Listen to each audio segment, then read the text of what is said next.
നമുക്ക് പോകാം ആദ്യം തന്നെ പോരാട്ടം മുറുകുന്ന നിലമ്പൂരിലേക്ക്.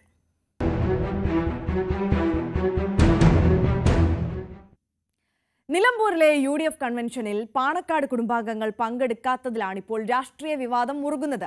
PV അൻവറിന്റെ മുന്നണി പ്രവേശനം സംബന്ധിച്ച് UDFൽ തർക്കങ്ങൾ നിലനിൽക്കുന്ന സാഹചര്യത്തിലാണ് അസാന്നിധ്യം ചർച്ചയാകുന്നത്. മുൻ KPCC അധ്യക്ഷന്മാരായ K സുധാകരനും രമേശ് ചെന്നിത്തലയും യോഗത്തിൽ പങ്കെടുത്തിരുന്നില്ല. വിവാദങ്ങൾക്കിടെ പാണക്കാട് അബ്ബാസ് അലി ശിഹാബ് തങ്ങൾ ഇന്ന് ആര്യാടൻ ചൗക്കത്തിന്റെ പഞ്ചായത്ത് പര്യടനം ഉദ്ഘാടനം ചെയ്യും. CV അനുമോദാണ് നിലമ്പൂരിൽ നിന്ന് ആദ്യം നമുക്കൊപ്പം ചേരുന്നത്. അനുമോദ, വെരി ഗുഡ് മോർണിംഗ്. അനുമോദ്, നമുക്കറിയാം ഒരു സസ്പെൻസ് ത്രില്ലർ സിനിമ കാണുന്നതിനും അപ്പുറം രസമുള്ളതാണ് നിലമ്പൂരിലെ രാഷ്ട്രീയം കണ്ടുകൊണ്ടിരിക്കാൻ.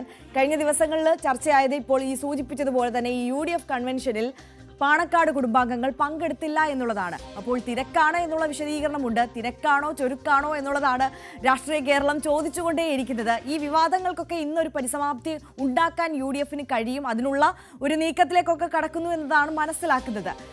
ഇന്നത്തെ ഒരു നിലമ്പൂരിലെ ചർച്ചാ വിഷയം ഇത് തന്നെ ആയിരിക്കുമോ? ഈ വിവാദം തന്നെ ആയിരിക്കുമോ? ഒപ്പം അൻവർ മാധ്യമങ്ങളെ കാണുന്നുണ്ടല്ലോ. മുഖ്യമന്ത്രി LDF കൺവെൻഷനിൽ അൻവറിന് നേരെ നടത്തിയ കടന്നാക്രമണത്തിനൊരു മറുപടി എന്ന തരത്തിലാണോ അൻവറിന്റെ ഇന്നത്തെ പ്രസ് മീറ്റ് ആലോചിക്കുന്നത്? അൻവർ,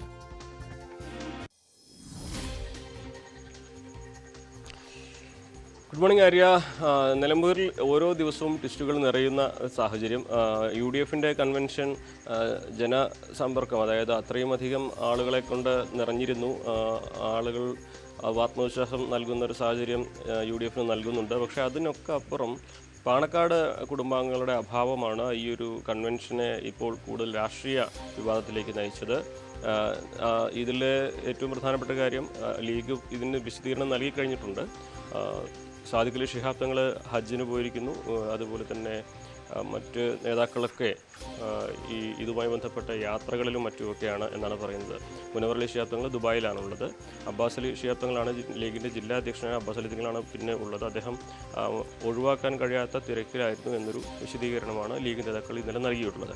ഇന്നിപ്പോൾ ആ വിവാദങ്ങളൊക്കെ വലിയ ചർച്ചയായതോടെ പാണക്കാട് അബ്ബാസ് അലി ശിഹാബ് തങ്ങളാണ് രാവിലെ ആര്യാടൻ ഷൗക്കത്തിൻ്റെ വാഹന പഞ്ചായത്ത് പ്രചരണം പോത്തുകല്ലിൽ വെച്ച് ഉദ്ഘാടനം ചെയ്തത്. അതോടെ ഈ വിവാദങ്ങൾക്കെല്ലാം അവസാനമാകുമെന്നാണ് ലീഗ് കരുതുന്നത്. പക്ഷേ ഇതിനോടൊപ്പം തന്നെ അത് ഇടതുപക്ഷ കേന്ദ്രങ്ങളൊക്കെ ഈ ഒരു വാർത്ത ഏറ്റുപിടിച്ചിട്ടുണ്ട്. പ്രത്യേകിച്ച് അൻവറിൻ്റെ മുന്നണി പ്രവേശനവുമായി ബന്ധപ്പെട്ട് പാണക്കാട് കുടുംബത്തിൻ്റെ ഒരു സ്വാരസ്യങ്ങളുണ്ട്.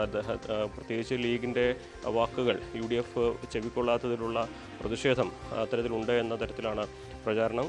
അതിനെ സാധൂകരിക്കുന്ന തരത്തിലേക്ക് ഈ ഒരു പാണക്കാട് കുടുംബത്തിലെ അംഗങ്ങളുടെ അഭാവം ഈ കൺവെൻഷനിൽ ഉണ്ടായി എന്നുള്ളത് മറ്റൊരു വിവാദങ്ങൾക്ക് ശക്തി കൂട്ടുന്നു. എന്താണെങ്കിലും UDFന് ഓരോ ദിവസവും പല പല വിവാദങ്ങൾക്ക് മറുപടി പറയേണ്ട തരത്തിലേക്ക് സാഹചര്യങ്ങൾ മാറിയിട്ടുണ്ട് എന്നുള്ളത് ഒരു യാഥാർത്ഥ്യമാണ്. നേരത്തെ പ്രചാരണത്തിൽ ഇറങ്ങാൻ കഴിഞ്ഞെങ്കിൽ പോലും അതിൻ്റെ മേൽക്കൈ ഈ വിവാദങ്ങൾക്ക് പിന്നാലെ നടന്ന് നഷ്ടപ്പെടുത്തിയ ഒരു സാഹചര്യം ലീഗിനുണ്ട്. മറുവശത്ത് LDFനാവട്ടെ തുടക്കം മുതൽ വലിയ വിവാദങ്ങളില്ലാതെ വളരെ വേഗത്തിൽ പ്രചാരണം നടത്താൻ കഴിയുന്നുണ്ട് എന്നുള്ളത് ആശ്വാസം. അതോടൊപ്പം PV അൻവറിൻ്റെ സ്ഥാനത്ത് ഇതും കൂടി വന്നതോടെ അൻവർ നേടുന്ന വോട്ടുകൾ UDFന് ക്ഷീണം ചെയ്യുമെന്ന വിലയിരുത്തൽ LDFന് ഉണ്ട്. ആ ഒരു സാഹചര്യത്തിൽ UDFനെ സംബന്ധിച്ച് വിവാദങ്ങളിൽ നിന്ന് ശ്രദ്ധ തിരിച്ച് പ്രചാരണത്തിൽ സജീവമാകാൻ ഇനിയെങ്കിലും സാധിക്കണം എന്നൊരു ഉദ്ദേശത്തോടെയാണ് ഇപ്പോഴത്തെ പരിപാടികളെല്ലാം തന്നെ ആസൂത്രണം ചെയ്തിരിക്കുന്നത്. ഇന്ന് രാവിലെ 8:30 പോത്തുകല്ലിൽ വെച്ച് അബ്ബാസ് അലി ശിഹാബ് തങ്ങൾ ആര്യാടൻ ഷൗക്കത്തിൻ്റെ പഞ്ചായത്ത് പര്യടനം ഉദ്ഘാടനം ചെയ്യുന്നു. ഒരുപക്ഷെ ഈ വിവാദങ്ങൾക്കുള്ള മറുപടി അദ്ദേഹം അവിടെ നൽകും. അതോടെ ആ വിവാദങ്ങൾ അവസാനിക്കുമെന്നാണ് UDF കേന്ദ്രങ്ങൾ പറയുന്നത്. പക്ഷേ LDF ഓരോ ദിവസവും UDFനെതിരെ ഓരോ വിഷയങ്ങൾ ആയുധമാക്കുമ്പോൾ ഇന്ന് ഇത്തരത്തിലുള്ള സംഭവങ്ങൾ LDF ഉയർത്തിക്കൊണ്ടുവന്ന് സജീവ ചർച്ചാ വിഷയമാക്കുമെന്ന കാര്യത്തിൽ ഒരു സംശയവുമില്ല.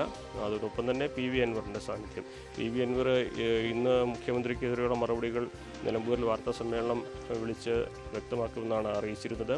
എന്നാൽ എവിടെ വെച്ച് എന്നുള്ള കാര്യത്തിൽ ഇപ്പോഴും രാവിലെയും അൻവറിൻ്റെ ഓഫീസിൽ നിന്നും സ്ഥിരീകരണം ലഭിച്ചിട്ടില്ല. നിലമ്പൂരിലായിരിക്കും, സമയം അറിയിക്കാം എന്നാണ് അദ്ദേഹം പറയുന്നത്. ഇന്ന് കൂടിക്കാഴ്ചകളോ സന്ദർശനങ്ങളോ ഉണ്ടോ എന്ന കാര്യത്തിലും അൻവറിൻ്റെ പര്യടന കാര്യത്തിലും ഒരു വ്യക്തമായ ചിത്രം ഇതുവരെയും ലഭിച്ചിട്ടില്ല. അതേസമയം NDA സ്ഥാനാർത്ഥി മോഹൻ ജോർജിൻ്റെ പര്യടനം ഇന്ന് ആരംഭിക്കും. അദ്ദേഹം കോവിലകത്തു നിന്നാണ് അദ്ദേഹത്തിൻ്റെ പ്രചരണം ആരംഭിക്കുന്നത്. വോട്ടർമാരെ നേരിൽ കണ്ട് വോട്ടഭ്യർത്ഥിച്ചുകൊണ്ട് അദ്ദേഹവും പര്യടനത്തിന് ഇറങ്ങുന്നതോടെ ചതുഷ്കോണ മത്സരം നിലമ്പൂരിൽ ചൂടുപിടിക്കുകയാണ്. ഇന്ന് നമ്മൾ കാത്തിരിക്കുന്നത് PV അൻവറിൻ്റെ വാർത്താ സമ്മേളനത്തിൽ നിന്നെല്ലാം കാര്യങ്ങൾ മുഖ്യമന്ത്രിക്ക് മറുപടിയായിട്ട് അദ്ദേഹം നൽകുമെന്നുള്ളതും, അതുപോലെ ഇന്നലെ ഉയർന്ന പാണക്കാട് തങ്ങന്മാരുടെ അഭാവത്തിൽ എന്തെല്ലാം രാഷ്ട്രീയ വിവാദങ്ങൾ ഉയരുമെന്നുള്ളതുമാണ്.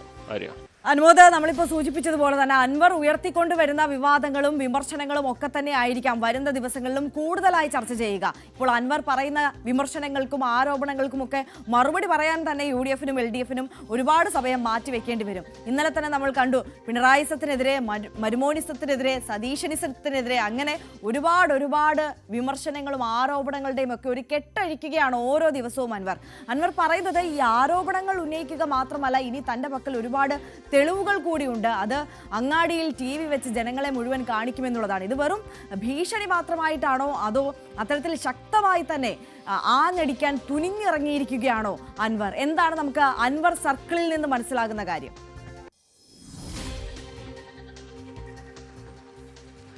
അൻവറിനെ സംബന്ധിച്ച് ഇതൊരു ജീവൻ മരണ പോരാട്ടമാണ്. ഇടതുപക്ഷത്തിനെതിരായി പ്രതിഷേധമുയർത്തി, മുഖ്യമന്ത്രിക്കെതിരെ വിമർശനമുയർത്തി അദ്ദേഹം LDF-ൽ നിന്നിറങ്ങിയപ്പോൾ അദ്ദേഹത്തിൻ്റെ പ്രതീക്ഷ UDF-നൊപ്പം ചേരാൻ കഴിയുമെന്നായിരുന്നു. അതുകൊണ്ട് തന്നെ രാഷ്ട്രീയമായിട്ട് ഇനിയുള്ള കാലം UDF-നൊപ്പം ചേർന്ന് തൻ്റെ യാത്ര തുടരാം എന്നൊരു പ്രതീക്ഷയിലാണ് അദ്ദേഹം അത്തരത്തിലുള്ളൊക്കെ നീക്കുപോക്കുകളും നടപടികളൊക്കെ നടത്തിയത്. പക്ഷേ ഏറ്റവും നിർണായക സമയത്ത് ഈ ഒരു തെരഞ്ഞെടുപ്പിന് തന്നെ കാരണഭൂതനായ PV അൻവർ UDF-നൊപ്പമില്ലാതെ വീണ്ടും ഒറ്റയ്ക്ക് ഇറങ്ങേണ്ട ഒരു സാഹചര്യം ഉണ്ടാക്കിയിരിക്കുകയാണ്. അൻവറിനെ സംബന്ധിച്ച് ഈ ഒരു തെരഞ്ഞെടുപ്പിൽ പരമാവധി വോട്ട് നേടി തൻ്റെ കരുത്ത് തെളിയിച്ച് UDF-നെ സമ്മർദ്ദത്തിലാക്കാതെ അവർക്കൊപ്പം ചേരുകയാണ് ലക്ഷ്യം. അതിനു വേണമെങ്കിൽ അൻവർ ഇവിടെ നല്ല രീതിയിൽ വോട്ട് പിടിക്കുകയും വേണം, ആരുടെ ഷോക്കിൽ തോൽക്കുകയും വേണം എന്ന് അൻവറിനറിയാം. അതുകൊണ്ട് തന്നെ അൻവർ എല്ലാ തരത്തിലും ഈ ഒരു തെരഞ്ഞെടുപ്പിൽ സമ്മർദ്ദങ്ങൾ ചെലുത്തും. നേരത്തെ ഇന്നലെ രാവിലെ അദ്ദേഹം നടത്തിയതുപോലെ മുന്നറിയിപ്പുകളും ഭീഷണി സ്വഭാവത്തിലുള്ള കാര്യങ്ങളൊക്കെ പങ്കുവയ്ക്കും. ഇന്ന് അദ്ദേഹത്തിൻ്റെ ആവശ്യം തെളിവുകളുണ്ട് എന്ന് അദ്ദേഹം അവകാശപ്പെടുന്നുണ്ട്. അതുകൊണ്ട് തന്നെ വ്യക്തിഹത്യ നടത്താൻ ശ്രമിച്ചാൽ ഇതുപോലെ LDF-ൻ്റെയും UDF-ൻ്റെയും നേതാക്കളുടെ പല രഹസ്യങ്ങളും പുറത്തു പറയുമെന്ന് അൻവർ പറയുന്നുണ്ട്. ഇതൊക്കെ അൻവർ ആയതുകൊണ്ട് എത്രമാത്രം ഇത് നടത്തുമെന്ന് പറയാൻ കഴിയുകയില്ല, എത്ര നടത്തില്ല എന്നും പറയാൻ കഴിയില്ല. കാരണം അത്രയും അപ്രതീക്ഷിതമാണ് അൻവറിൻ്റെ പല നീക്കങ്ങളും പല രീതികളും. അതുകൊണ്ട് തന്നെ നിലമ്പൂരിലെ ഈ ഒരു ഉപതെരഞ്ഞെടുപ്പിനെ ഏറ്റവും പ്രധാനപ്പെട്ട ശ്രദ്ധാകേന്ദ്രം എല്ലാ സാഹചര്യങ്ങളിലും അൻവർ തന്നെയാണ്. കാരണം അൻവർ പറയുന്നതിന് മറുപടി പറയുവാൻ ഇരു മുന്നണികളും ബാധ്യസ്ഥമാവുന്ന സാഹചര്യം. അൻവർ നടത്തുന്ന നീക്കങ്ങൾ അത് ഓരോ ഘട്ടത്തിലും ഏത് മുന്നണിക്കാണ് പ്രതിസന്ധി ഉണ്ടാക്കുക എന്ന് പറയാനാകില്ല. കാരണം 8 വർഷം MLA ആയ വ്യക്തി, നാട്ടിൽ അത്യാവശ്യം നല്ല സ്വാധീനമുള്ള വ്യക്തി. അതെ, അതാണ് അനുമോദ്. ഇപ്പോൾ LDF-നും UDF-നും മറുപടി പറയണം എന്നതിനപ്പുറം ഈ തെരഞ്ഞെടുപ്പ് കാലഘട്ടത്തിൽ അൻവർ ഉയർത്തുന്ന ഈ ആരോപണങ്ങളെയൊക്കെ പൊതുജനങ്ങൾ, വോട്ടർമാർ എങ്ങനെയാണ് നോക്കിക്കാണുന്നത്? നിലമ്പൂരിന്റെ ഒരു പൾസ് എങ്ങനെയാണ്? അൻവർ പറയുന്ന കാര്യങ്ങളെ അത്രത്തോളം ഗൗരവത്തോടെ ഈ വോട്ടർമാർ നോക്കിക്കാണുന്നുണ്ട് എന്ന് തോന്നുന്നുണ്ടോ?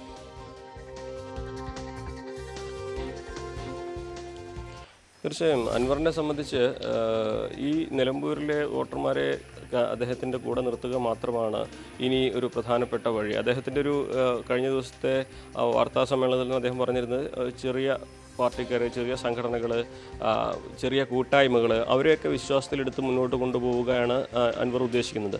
ഇന്നലെ ഒരു നോമിനേഷൻ കൊടുക്കാൻ പോകുമ്പോൾ തന്നെ അദ്ദേഹത്തിൻ്റെ കൂടെ ഉണ്ടായിരുന്നത് ഒരു കർഷക തൊഴിലാളിയും അതുപോലെ മലയോര കർഷകന ഒരു വ്യക്തിയും ഓട്ടോ തൊഴിലാളിയും അത്തരത്തിൽ സമൂഹത്തിൻ്റെ താഴേക്കിടയിലുള്ള അവരുടെ പ്രതിനിധികളാണ്. സ്വാഭാവികമായിട്ടും അവരിലെ കൂട്ടായ്മകളെ വിശ്വാസത്തിലെടുത്ത് അവരെ ഒപ്പം ചേർത്ത് തനിക്ക് സമാഹരിക്കാൻ കഴിയുന്നത്ര വോട്ടുകൾ സമാഹരിക്കുക എന്ന് തന്നെയാണ് അൻവർ ഉദ്ദേശിക്കുന്നത്. ഒരിക്കലും നേരിൽ അവർക്ക് ഒരുപക്ഷെ വലിയ LDF-ൻ്റെയും UDF-ൻ്റെയും ഭാഗമായി നിൽക്കുന്നവർക്ക് അൻവറിൻ്റെ കൂടെ വരാൻ കഴിയില്ലെങ്കിൽ പോലും അൻവറിൻ്റെ ശക്തി തെളിയിക്കുവാൻ ഈ നാട്ടിലെ ആളുകളുണ്ട് എന്ന് തെളിയിക്കണമെങ്കിൽ അൻവറിന് ഇത്തരത്തിലുള്ള അസംഘടിതരായിട്ടുള്ള എന്നാൽ ചെറിയ ഓരോ മേഖലകളിലും അവരുടേതായ ശക്തിയുള്ള ഗ്രൂപ്പുകളെ ഒപ്പം ചേർത്ത് നിർത്തേണ്ടതുണ്ട്. അതിനുള്ള വഴികളും അതിനുള്ള ആലോചനകളും ഒക്കെയാണ് അൻവർ നടത്തുന്നത്. ഈ ജനകീയ പ്രതിപക്ഷ പ്രതിരോധ സമിതി എന്ന ആ ഒരു കൂട്ടായ്മ തന്നെ, അല്ലെങ്കിൽ അത്തരത്തിലുള്ള മുന്നണി തന്നെ അൻവർ രൂപീകരിച്ചതും ഇത്തരം ആരെയും ഒപ്പം കൂട്ടാൻ കഴിയുമെന്ന സാഹചര്യം തീർത്തുകൊണ്ടാണ്. എന്നാണെങ്കിലും അൻവർ പറയുന്നത് എന്ത് എന്നുള്ളത് കൃത്യമായിട്ട് ലോകം കേൾക്കാൻ കാത്തിരിക്കുന്നുണ്ട്. കാരണം ഈ ഒരു തെരഞ്ഞെടുപ്പിൻ്റെ ഗതി നിർണ്ണയിക്കുന്നതിൽ അത് നിർണായകമാണ്. ഒരുപക്ഷെ അൻവറിൻ്റെ വാക്കുകൾക്ക് മറുപടി പറയുന്നതും ഈ ഒരു തെരഞ്ഞെടുപ്പ് കാലത്ത് ഇരു മുന്നണികളും നേരിടാൻ പോകുന്ന വലിയ ഒരു വെല്ലുവിളിയാണ്. കാരണം ഈ ഒരു തെരഞ്ഞെടുപ്പിന് തന്നെ കാരണക്കാരനായ അൻവർ ഇപ്പോൾ ഒറ്റയ്ക്ക് മത്സരിക്കുമ്പോൾ സ്വന്തം നിലനിൽപ്പിന് വേണ്ടി പോരാട്ടം നടത്തുമ്പോൾ അൻവർ ഏതറ്റം വരെയും പോകുമെന്ന് ഇരു മുന്നണികൾക്കും അറിയാം.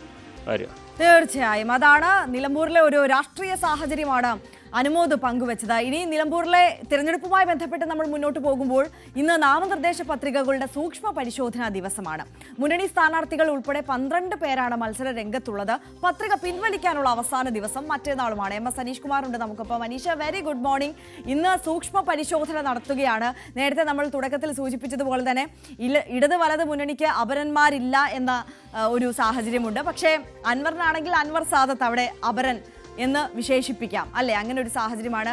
മാത്രമല്ല ഇനിയിപ്പോൾ ഇതിലൊരു രാഷ്ട്രീയ സാഹചര്യം പരിശോധിച്ചാൽ ഈ അൻവറിന്റെ കാര്യങ്ങൾ, അൻവർ ഏത് തരത്തിലൊക്കെ ഓരോ ദിവസവും നീങ്ങുമെന്നുള്ളത് നമുക്ക് ഒരിക്കലും പ്രവചിക്കാൻ കഴിയാത്തതാണല്ലോ. എല്ലാ ദിവസവും അൻവർ ഉണ്ടാക്കി വെക്കുന്ന ട്വിസ്റ്റുകളാണല്ലോ ഇപ്പോൾ നിലമ്പൂരിൽ സംസാരിച്ചു കൊണ്ടിരിക്കുന്നത്, ചർച്ചാ വിഷയമാകുന്നത്. അപ്പോൾ ഈ നാമനിർദ്ദേശ പത്രിക പിൻവലിക്കാനുള്ള അവസാന ദിവസം മറ്റന്നാൾ ആണെന്നിരിക്കെ ഇനിയും അൻവർ പിന്നോട്ട് പോകാൻ അത്തരത്തിലൊരു നിർണായകമായ നീക്കം നടത്താനുള്ള സാഹചര്യം അത് മുന്നിൽ കാണുന്നുണ്ടോ?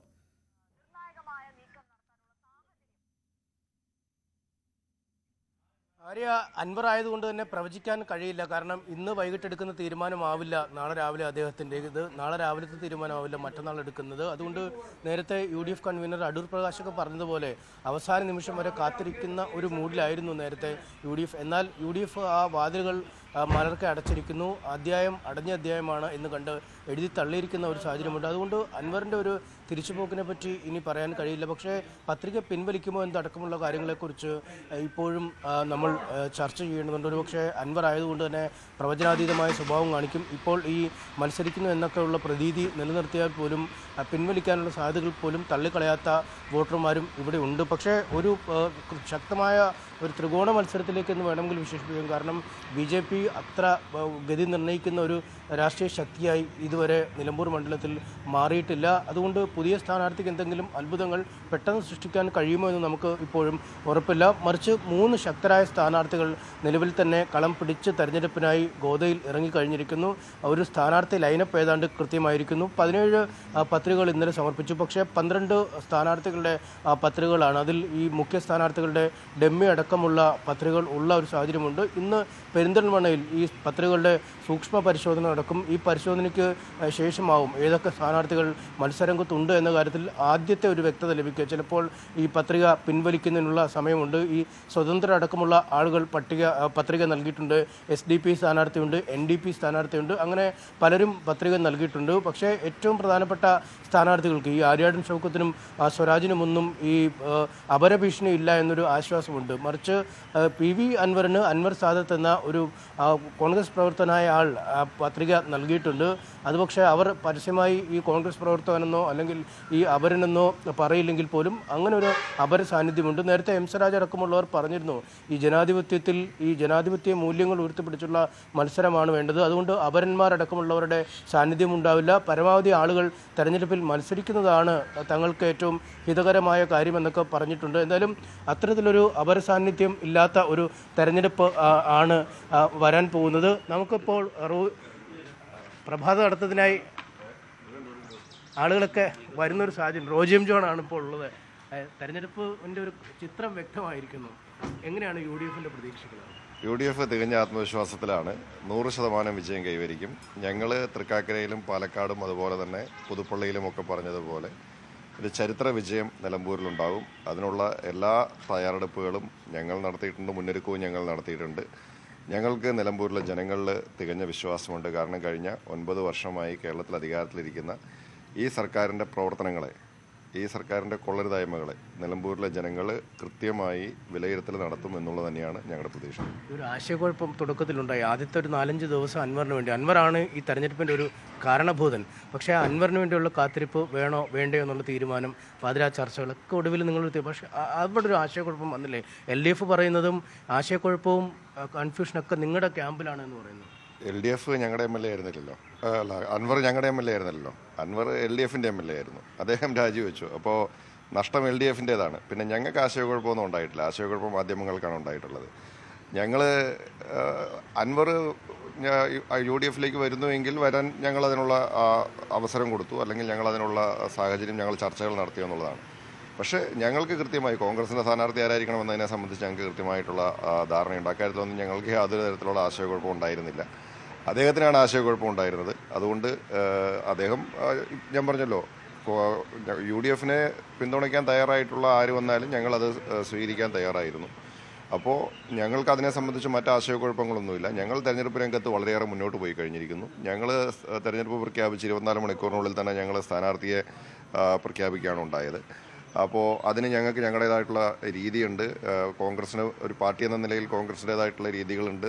അത് ഞങ്ങൾ UDF എന്ന നിലയിൽ ഞങ്ങളുടെ ഘടകകക്ഷികളുമൊക്കെ ആയിട്ട് ഞങ്ങളത് കൃത്യമായി ഞങ്ങൾ ബന്ധപ്പെടുകയും ഒക്കെ ചെയ്തിട്ടുണ്ട്. അപ്പോൾ അതിൻ്റെയൊക്കെ അടിസ്ഥാനത്തിൽ ഞങ്ങൾ എല്ലാ ഘടകങ്ങളും പരിശോധിച്ചിട്ടാണ് ശ്രീ ആര്യാടൻ മുഹമ്മദിനെ ഞങ്ങൾ സ്ഥാനാർത്ഥിയായിട്ട് ആര്യാടൻ ഷൗക്കത്തിനെ ഞങ്ങൾ സ്ഥാനാർത്ഥിയായിട്ട് പ്രഖ്യാപിച്ചത്. അപ്പോൾ അതുകൊണ്ട് ആ കാര്യത്തിൽ ഞങ്ങൾക്ക് മറ്റ് ആശയക്കുഴപ്പങ്ങളൊന്നും ഉണ്ടായിരുന്നില്ല. ഈ ഭരണവിരുദ്ധ വികാരമുണ്ട് എന്നാണ് പ്രതിപക്ഷം പറയുന്നത്. പക്ഷേ അങ്ങനെ ഒരു ഭരണവിരുദ്ധ വികാരമുണ്ടെങ്കിൽ പൂർണ്ണമായും UDF കിട്ടേണ്ട വോട്ടുകൾ ഈ അൻവറിലേക്ക് പോകുന്നൊരു ഘടകമില്ലേ? ഈ സർക്കാരിനെതിരായി വിധി എഴുതണമെന്ന് ആഗ്രഹിക്കുന്ന, അല്ലെങ്കിൽ ഈ സർക്കാരിൻ്റെ കഴിഞ്ഞ 9 വർഷത്തെ പ്രവർത്തനങ്ങളെ വിലയിരുത്തി ഈ സർക്കാരിനൊരു തിരിച്ചടി കൊടുക്കണമെന്ന് ആഗ്രഹിക്കുന്ന ഭരണവിരുദ്ധ വികാരമുള്ള മുഴുവൻ വോട്ടുകളും അത് UDF എത്തിച്ചേരും. അതിനുള്ള രാഷ്ട്രീയ ബോധം നിലമ്പൂരിലെ ജനങ്ങൾക്കുണ്ട് എന്ന് തികഞ്ഞ ആത്മവിശ്വാസം ഞങ്ങൾക്കുണ്ട്. ഈ കോൺഗ്രസിനുള്ളിൽ പടയെന്നാണ് ഈ LDF പറയുന്നത്. അതായത് ഈ KPCC പ്രസിഡന്റുമാർ 3 പേര്, 4 പേര് കൺവീനർമാർ, അങ്ങനെ എല്ലാ ഇതിലേക്കും ഇപ്പോഴും പഴയ പ്രസിഡന്റാണോ വലുത്, പുതിയ പ്രസിഡന്റ് എന്നൊക്കെ തർക്കം നടക്കുന്നു എന്നാണ് വിജയരാഘവൻ അടക്കമുള്ള ആളുകൾ പറയുന്നത്.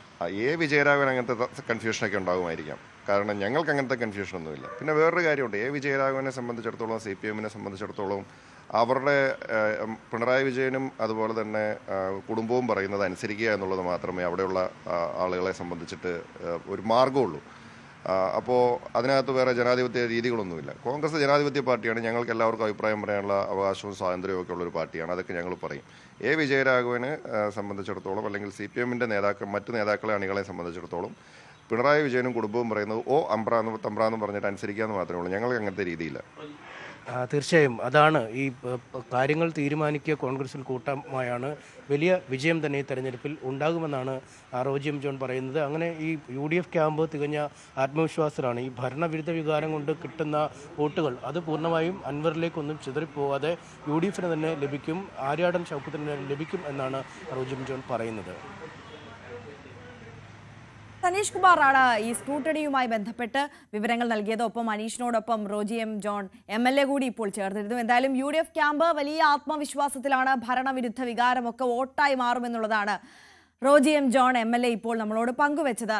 ഒരിക്കൽ കൂടി അനുമോദിലേക്ക് പോവുകയാണ്. അനുമോദ്, നിരവധി വിഷയങ്ങൾ നിലമ്പൂരിനെ സംബന്ധിച്ച് ചർച്ച ചെയ്യാനുണ്ട്. പക്ഷേ ഈ തെരഞ്ഞെടുപ്പിൽ, ഉപതെരഞ്ഞെടുപ്പിൽ ചർച്ചയാകുന്നത് മുഴുവൻ അൻവറിനെ ചുറ്റിപ്പറ്റിയുള്ള കാര്യങ്ങൾ മാത്രമാണ് എന്നുള്ളത് നമുക്കറിയാം. അതിനപ്പുറം സാധാരണക്കാരായ ജനങ്ങളുടെ ഒരുപാട് പ്രശ്നങ്ങളുണ്ട്. അതൊക്കെ ഈ പ്രചാരണ ഘട്ടത്തിൽ ചർച്ചയാകുന്നുണ്ടോ? അവിടെ ചർച്ചയാക്കാൻ മുന്നണികൾക്ക് സാധിക്കുന്നുണ്ടോ? ഇപ്പോൾ UDF സംബന്ധിച്ച് ഭരണവിരുദ്ധ വികാരം വോട്ടാകുമെന്ന് പ്രതീക്ഷിക്കുമ്പോഴും അതിനെ മുൻനിർത്തി പ്രചാരണം നയിക്കാൻ അവർക്ക് സാധിക്കുന്നുണ്ടോ? LDF സംബന്ധിച്ച് വികസന നേട്ടങ്ങൾ എണ്ണിപ്പറഞ്ഞുള്ള പ്രചാരണത്തിന് സമയം കണ്ടെത്താൻ കഴിയുന്നുണ്ടോ? എങ്ങനെയാണ് പ്രചാരണം മുന്നണികളുടെ ഭാഗത്ത് നിന്ന് കൊഴുക്കുന്നത്?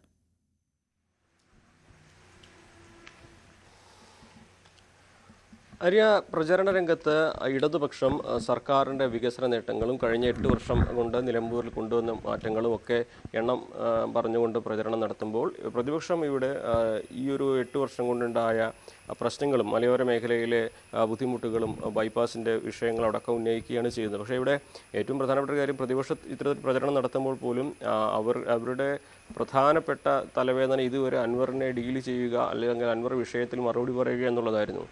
ഇനിയിപ്പോൾ അൻവർ മത്സരിക്കാൻ ഇറങ്ങി കച്ചകെട്ടി ഇറങ്ങി സ്ഥാനാർത്ഥിത്വത്തിന് തയ്യാറായി നോമിനേഷൻ കൊടുത്തതോടെ ഇനിയിപ്പോൾ ആ പ്രചരണത്തിൻ്റെ രംഗം ഇത്തരത്തിൽ വികസന രാഷ്ട്രീയം മാത്രമായിരിക്കില്ല എന്ന് ഉറപ്പാണ്. അൻവർ ഉയർത്തുന്ന ആരോപണങ്ങൾക്ക് മറുപടി പറഞ്ഞു തന്നെ പോകേണ്ടി വരും. രാഷ്ട്രീയ പോരാട്ടമാണ് എന്നൊക്കെ പറയുമ്പോൾ പോലും കൃത്യമായ മറുപടികൾ പല ചോദ്യങ്ങൾക്കും നൽകേണ്ടതായിട്ട് വരും. അതല്ലെങ്കിൽ ചോദ്യങ്ങൾക്ക് ഉത്തരം നൽകിയില്ലെങ്കിൽ പോലും അത് മറ്റൊരു വിവാദത്തിന് തിരികൊളുത്തും. അപ്പോൾ വികസനവും സർക്കാരിൻ്റെ തുടർഭരണത്തിൻ്റെ നേട്ടങ്ങളുമൊക്കെ ഇടതുപക്ഷം പ്രചരിപ്പിക്കാനും അതുപോലെ തന്നെ മലയോര മേഖലയിലെ ജനങ്ങൾ നേരിടുന്ന വിഷയങ്ങളടക്കം നിലമ്പൂരിൻ്റെ പിന്നോക്കാവസ്ഥയെക്കുറിച്ച് UDFും വലിയ തോതിൽ തന്നെ പ്രചരണം നടത്തുമ്പോൾ അൻവർ ഉന്നയിക്കുന്ന ചോദ്യങ്ങൾക്കുള്ള മറുപടി അത് രാഷ്ട്രീയമായിട്ട് ഇടതുപക്ഷവും വലതുപക്ഷവും നൽകേണ്ടി വരുന്നു എന്നുള്ളതൊരു വസ്തുതയാണ്. അത്തരത്തിലുള്ള കാര്യങ്ങൾ തീർച്ചയായിട്ടും ആളുകൾക്കിടയിലേക്ക് പ്രധാനമായിട്ടും ഇറങ്ങിച്ചെല്ലുക ഈ രാഷ്ട്രീയ ചോദ്യങ്ങളും ഉത്തരങ്ങളും ഒക്കെ തന്നെ ആയിരിക്കുമെന്ന് വേണം കരുതുവാൻ. ഇന്നിപ്പോൾ പഞ്ചായത്ത് തല പര്യടനങ്ങൾ ആരംഭിക്കുകയാണ്. എല്ലാ സ്ഥാനാർത്ഥികളും സ്വാഭാവികമായിട്ടും ഓരോ കൺവെൻഷനുകളും എന്തെല്ലാം കാര്യങ്ങൾ പറയുന്നു എന്നുള്ളത് തന്നെയാണ് പ്രധാനപ്പെട്ട കാര്യം. ഇടതുപക്ഷത്തിൻ്റെ നേട്ടങ്ങളായിരിക്കും ഇടതുപക്ഷം പറയുക. UDF ആണെങ്കിൽ അത്തരത്തിൽ എന്തുകൊണ്ട് തുടർഭരണം വരരുത്, എന്തുകൊണ്ട് നിലമ്പൂരിൽ മാറ്റം വരണം എന്ന കാര്യവും. പക്ഷേ അവിടെ രാഷ്ട്രീയമായിട്ട് അൻവറിനെ ഇരു മുന്നണികളും പരാമർശിക്കാൻ സാധ്യതയില്ല എന്ന് തന്നെ വേണം കരുതുവാൻ. പക്ഷേ അൻവർ ആകട്ടെ ഇരു മുന്നണികളെയും നേതാക്കളെയും വ്യക്തിപരമായിട്ട് ആക്രമിച്ചുകൊണ്ടായിരിക്കും തൻ്റെ പ്രചരണവുമായി മുന്നോട്ട് പോവുക. അനുമോദ്, നമ്മൾ നേരത്തെ തുടക്കത്തിൽ സൂചിപ്പിച്ചതുപോലെ തന്നെ ഈ പാണക്കാട് കുടുംബാംഗങ്ങൾ ഈ യോഗത്തിൽ UDF കൺവെൻഷനിൽ പങ്കെടുത്തില്ല എന്നുള്ള വലിയ ചർച്ചാ വിവാദം തുടരുന്ന സാഹചര്യം കൂടിയാണ്. അപ്പോൾ അതിനൊരു മറുപടി എന്ന വണ്ണമാണ് പാണക്കാട് അബ്ബാസ് അലി ശിഹാബ് തങ്ങൾ ഇന്ന് ആര്യാടൻ ഷൗക്കത്തിന്റെ പഞ്ചായത്ത് തല പര്യടനത്തിൽ പങ്കെടുക്കുകയും ചെയ്തത്. അതോടുകൂടി പങ്കെടുക്കുന്നില്ല എന്നുള്ള ഒരു വിമർശനത്തിന് തടയിടാൻ സാധിക്കും, അല്ലെങ്കിൽ തിരശ്ശീല ഇടാൻ സാധിക്കും എന്നുണ്ടെങ്കിൽ പോലും നമുക്കറിയാം കഴിഞ്ഞ 2 ദിവസങ്ങളായി ഈ അൻവറുമായി ബന്ധപ്പെട്ടിട്ട് ലീഗിന്റെ അഭിപ്രായം കോൺഗ്രസ് മുഖവിലക്കെടുത്തില്ല. VD സതീശൻ ഒറ്റയ്ക്ക് തീരുമാനമെടുത്ത ആ ഒരു നീക്കങ്ങൾ, അൻവറിനെ ഒപ്പം കൂട്ടാനുള്ള നീക്കങ്ങളൊക്കെ ഇല്ലാതാക്കി, നശിപ്പിച്ചു കളഞ്ഞു എന്നുള്ള വലിയ വിമർശനം, ലീഗിന് വേണ്ട വിധത്തിലുള്ള പ്രാധാന്യം ലഭിച്ചില്ല, ലീഗിന്റെ വാക്ക് കേട്ടില്ല തുടങ്ങിയ വലിയ വിമർശനങ്ങൾ നിലനിൽക്കുന്ന ഒരു സാഹചര്യം കൂടിയാണ്. ഈ വിള്ളൽ അടയ്ക്കാനുള്ള ചർച്ചകൾ അത് നടക്കുന്നുണ്ടോ? ഇപ്പോൾ എങ്ങനെയാണ് ലീഗും കോൺഗ്രസും തമ്മിലുള്ള ഈ തെരഞ്ഞെടുപ്പുമായി ബന്ധപ്പെട്ടിട്ടുള്ള ഒരു സമവാക്യങ്ങൾ അത് ഒന്ന് അകന്നു തുടങ്ങുന്നു, അല്ലെങ്കിൽ ഒരു പ്രശ്നമുണ്ട്, ഇരുവരും തമ്മിലൊരു പ്രശ്നമുണ്ട് എന്നുള്ള ഒരു സ്ഥിതി നിലനിൽക്കുന്ന സാഹചര്യത്തിൽ അവിടെ ഒരു അനുനയ നീക്കം നടക്കുന്നുണ്ടോ? എങ്ങനെയാണ് അതുമായി ബന്ധപ്പെട്ടിട്ടുള്ള സാഹചര്യം? അൻവറിനെതിരെ ലീഗ് നേതാക്കൾ സംസാരിക്കാനുള്ള ഒരു സാഹചര്യം കൂടിയുണ്ടോ?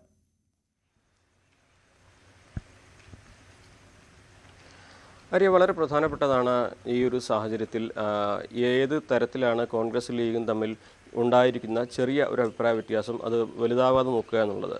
നിലവിലെ സാഹചര്യത്തിൽ UDFിൻ്റെ വിജയം മാത്രമാണ് ലീഗ് ലക്ഷ്യമിടുന്നതെന്ന് പറഞ്ഞ ലീഗ് ഇപ്പോൾ കൈമെയ് മറന്നുള്ള പ്രവർത്തനത്തിലാണ്. അത് ഒരു തരത്തിലും വിവാദങ്ങൾക്ക് മറുപടി പറയുകയോ വിവാദങ്ങൾ ഉണ്ടാക്കുന്ന തരത്തിലുള്ള പ്രസ്താവന നടത്തുകയോ ചെയ്യുന്നില്ല എന്ന് PK കുഞ്ഞാലിക്കുട്ടി അടക്കമുള്ളവർ പറഞ്ഞുകൊണ്ടിരിക്കുമ്പോഴാണ് പാണ്ടക്കാട്ടെ തങ്ങന്മാരെ ഇതിൽ പങ്കെടുക്കാത്തൊരു സാഹചര്യം വന്നത്. അപ്പോൾ ഏത് സാഹചര്യത്തിലാണെങ്കിലും അതിന് ലീഗ് മറുപടി പറയേണ്ട സാഹചര്യം വരുന്നു, കോൺഗ്രസ് അതിന് മറുപടി പറയേണ്ട സാഹചര്യം വരുന്നു. നിലവിൽ ഈ ഒരു അൻവർ വിഷയത്തിൽ ലീഗും കോൺഗ്രസും തമ്മിൽ ഒരു അഭിപ്രായ വ്യത്യാസം വന്നിരിക്കുന്നു എന്ന സാഹചര്യത്തിലാണ് ഇത്തരത്തിലുള്ള സംഭവവികാസം കൂടി ഉണ്ടാകുന്നത്. അപ്പോൾ പുറമേക്ക് പറയുന്നില്ലെങ്കിൽ പോലും ഈ ലീഗിലും കോൺഗ്രസിനും ഇടയിൽ പരിഹരിക്കേണ്ടതായ പ്രശ്നങ്ങളുണ്ട് എന്ന കാര്യത്തിൽ യാതൊരു സംശയവുമില്ല. അതൊരു പരസ്യ പ്രസ്താവനയിലേക്കോ പൊട്ടിത്തെറിയിലേക്കോ ഒന്നും ഈ ഘട്ടത്തിൽ പോകില്ല എന്ന് നമുക്ക് പ്രതീക്ഷിക്കാം, പ്രത്യേകിച്ച് തെരഞ്ഞെടുപ്പിൻ്റെ സമയമായതുകൊണ്ട്. പക്ഷേ തെരഞ്ഞെടുപ്പിന് ശേഷം ഇത് UDFിന് തിരിച്ചടിയാണ് ഈ ഒരു തെരഞ്ഞെടുപ്പ് ഉണ്ടാകുന്നതെങ്കിൽ അത് തീർച്ചയായിട്ടും വലിയ ചർച്ചകളിലേക്കും ഒരുപക്ഷെ മുന്നണി മാറ്റത്തിലേക്കും വരെ വഴിവെക്കാവുന്ന സംഭവവികാസമായിട്ട് മാറിയേക്കാം. കാരണം ലീഗിനെ സംബന്ധിച്ച് അവർ മുൻകൈയെടുത്ത് നടത്തിയ ഒരു ചർച്ച, അത് PK കുഞ്ഞാലിക്കുട്ടിയും സാദിഖ് അലി ശിഹാബ് തങ്ങളൊക്കെ വളരെ സജീവമായിട്ട് ഇടപെട്ട ഒരു ചർച്ച, അതിൽ തീരുമാനമാവാതെ പോയി എന്നുള്ളത് അവരെ സംബന്ധിച്ച് അല്പം വിഷമമുണ്ടാക്കുന്ന ഒരു കാര്യം തന്നെയാണ്. അതിൻ്റെ കാരണം VD സതീശൻ്റെ പിടിവാശിയാണെന്ന് ലീഗിന് കൃത്യമായ അഭിപ്രായമുണ്ട്. പക്ഷേ ഈ ഒരു ഘട്ടത്തിൽ പരസ്യ പ്രസ്താവന നടത്തി മുന്നണിക്ക് തലവേദന ഉണ്ടാക്കാൻ വയ്യ എന്നൊരു നിലപാട് തന്നെയാണ് മുസ്ലിം ലീഗ് ഉള്ളത്. പക്ഷേ ഇന്നലെ കൺവെൻഷനിൽ പാണക്കാട് കുടുംബത്തിൽ ആരും ഉണ്ടായില്ല എന്നുള്ള സംഭവങ്ങൾ ഉൾപ്പെടെ ലീഗിനും കോൺഗ്രസിനും ഇടയിൽ ചില കമ്മ്യൂണിക്കേഷൻ ഗ്യാപ്പ് ഉണ്ടാകിയിട്ടുണ്ട് എന്നുള്ളത് വ്യക്തമാകുന്ന സംഭവവികാസങ്ങളും ഈ തെരഞ്ഞെടുപ്പിൻ്റെ രംഗത്ത് നമ്മൾ കാണുന്നുണ്ട്. എന്താണെങ്കിലും എന്തെല്ലാം കാര്യങ്ങൾ ഇനി പരസ്യമായിട്ട് ഈ ഒരു വിഷയത്തിൽ നേതാക്കൾ പറയുമെന്നുള്ളതൊക്കെ കണ്ടു തന്നെ അറിയണം. നിലവിൽ ഒരു പരസ്യ പ്രസ്താവനയ്ക്കോ ഒരു പൊട്ടിത്തെറിയിലേക്കോ ലീഗ് കോൺഗ്രസ് ബന്ധം പോകുമെന്ന് കരുതാനാകില്ല. പക്ഷേ തെരഞ്ഞെടുപ്പ് ഫലം ഇതിലെല്ലാം വളരെ നിർണായകമാണ്. ആര്യ. ഓക്കെ, CV അനുമോദും MS അനീഷ് കുമാറുമാണ് നിലമ്പൂരിൽ നിന്ന് സമഗ്ര ഉപതെരഞ്ഞെടുപ്പ് ചിത്രവുമായി നമുക്കൊപ്പം ചേർന്നത്. സർക്കാർ വിരുദ്ധ പ്രചാരണം നിറഞ്ഞു നിൽക്കേണ്ട തെരഞ്ഞെടുപ്പ് വേദികളിൽ അൻവർ വിഷയം മാത്രം ചർച്ച ചെയ്യപ്പെടുന്നതിൽ പ്രതിപക്ഷ ചേരിയിൽ അതൃപ്തി പുകയുകയാണ്. പ്രചാരണത്തിന് ചുരുങ്ങിയ സമയം മാത്രം ബാക്കി നിൽക്കുമ്പോഴും അനാവശ്യ വിവാദങ്ങൾക്ക് മറുപടി പറയേണ്ട ഗതികേടിലേക്ക് നേതൃത്വം വഴുതി വീഴുകയാണെന്നാണ് വിമർശനം.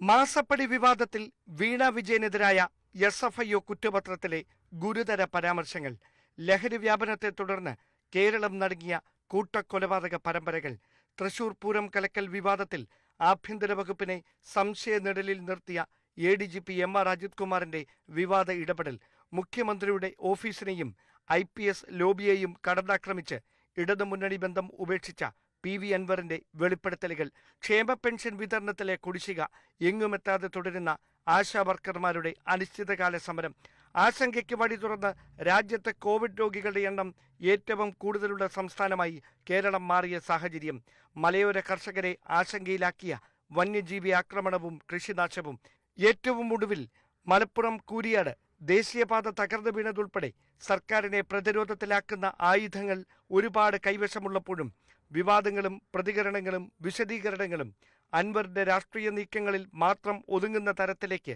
ഉപതെരഞ്ഞെടുപ്പ് പ്രചാരണം മാറിയെന്നതാണ് മുതിർന്ന കോൺഗ്രസ് നേതാക്കളുടെയും ലീഗ് ഉൾപ്പെടെയുള്ള UDFിലെ പ്രധാന ഘടകകക്ഷികളുടെയും വിലയിരുത്തൽ. അൻവർ അടഞ്ഞ അധ്യായമെന്ന് നേതൃത്വം ആവർത്തിക്കുമ്പോഴും ആ അധ്യായത്തെക്കുറിച്ച് തുടർച്ചയായി പറയേണ്ടി വരുന്നു എന്നതാണ് വൈരുദ്ധ്യം. നടക്കാൻ പോകുന്നത് ഉപതെരഞ്ഞെടുപ്പാണെങ്കിലും തദ്ദേശ നിയമസഭാ തെരഞ്ഞെടുപ്പുകളുടെ സെമി ഫൈനലായി വിശേഷിക്കപ്പെടുന്ന ഈ വിധിയെടുത്ത് ഇടത് സർക്കാരിന്റെ തുടർ ഭരണ സാധ്യതകളുടെ ഭാവി നിർണ്ണയിക്കുമെന്നതാണ് അതിന്റെ രാഷ്ട്രീയ പ്രാധാന്യം വർദ്ധിപ്പിക്കുന്നതും. ഡാൻ കുര്യൻ, ന്യൂസ് 18, തിരുവനന്തപുരം. CPM കേന്ദ്ര കമ്മിറ്റി യോഗം ഇന്ന് നടക്കും. ഡൽഹിയിലാണ് യോഗം ചേരുക. പാർട്ടി കോൺഗ്രസ് തെരഞ്ഞെടുത്ത കേന്ദ്ര കമ്മിറ്റിയുടെ ആദ്യ യോഗമാണ് ഇന്ന് നടക്കുന്നത്. PB, CC അംഗങ്ങളുടെ ചുമതല നിശ്ചയിക്കും. ഓപ്പറേഷൻ സിന്ദൂറിന് ശേഷമുള്ള രാഷ്ട്രീയ സാഹചര്യം വിലയിരുത്തും. കേരളത്തിലും ബംഗാളിലും നടക്കുന്ന ഉപതെരഞ്ഞെടുപ്പുകളും യോഗം ചർച്ച ചെയ്യും. മറ്റു വാർത്തകളിലേക്ക് വേഗം മടങ്ങിയെത്താം ഒരു ചെറിയ ഇടവേളയ്ക്ക് ശേഷം.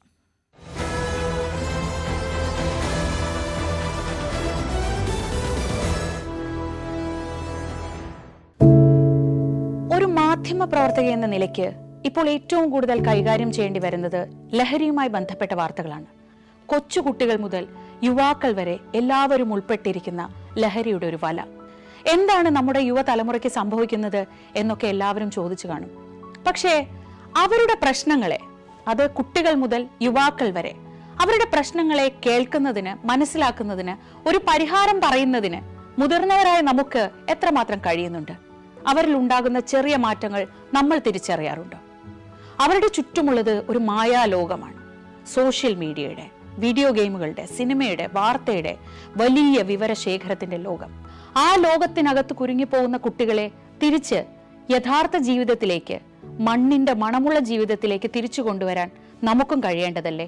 അവരെ കേൾക്കാൻ, അവരിൽ ഉണ്ടാകുന്ന മാറ്റങ്ങൾ തിരിച്ചറിയാൻ, അവരുടെ പ്രശ്നങ്ങൾക്ക് പരിഹാരം കാണാൻ നമുക്ക് മാത്രമേ കഴിയൂ. ചേർത്ത് പിടിക്കാം നമ്മുടെ കുട്ടികളെ. ലഹരിയുടെ വലയിൽ കുരുങ്ങാതെ അവരെ കാത്തുരക്ഷിക്കാം.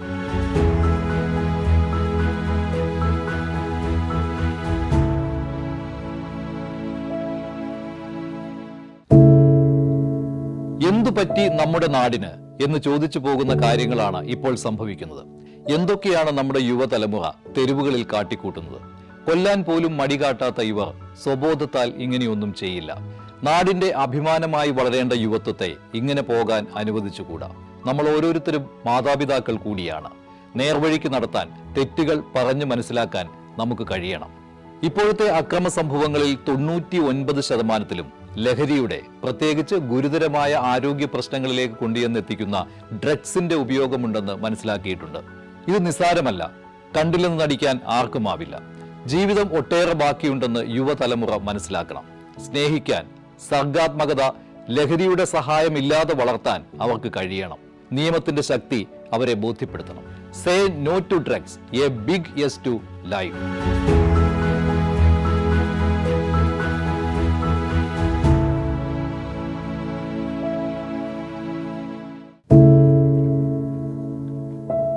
പെരുകുന്ന കുറ്റകൃത്യങ്ങളുടെ വാർത്തകൾ എല്ലാ ദിവസവും വായിച്ച് തളരുന്ന കാലമാണ് മാധ്യമപ്രവർത്തക എന്ന രീതിയിൽ ഇപ്പോൾ. അതിൽ മിക്കതിലും കാരണം ലഹരിയാണെന്നും പ്രതികളാകുന്നതും ഇരകളാകുന്നതും പുതിയ തലമുറയിലെ കുട്ടികളാണെന്ന് കൂടി പറയേണ്ടി വരുമ്പോൾ രക്ഷാകർത്താവ് എന്ന നിലയിൽ സമാധാനം പോലും കെട്ടുപോകുന്ന സമയമാണ്. ആരെയാണ് തിരുത്തുക? ആരെയാണ് നന്നാക്കുക? ഈ പുതിയ തലമുറയാണോ, അതോ അവർക്ക് മാതൃകയാകേണ്ട നമ്മളെ തന്നെയാണോ? 4ാമത്തെ പെഗ്ഗിൽ ഐസ് ക്യൂബ് വീഴുമ്പോൾ ഞാൻ എവിടെ എത്തുമെന്ന് പറയുന്ന നായകനെ വേണ്ട എന്ന് പറയാൻ ഒരിക്കലും നമുക്ക്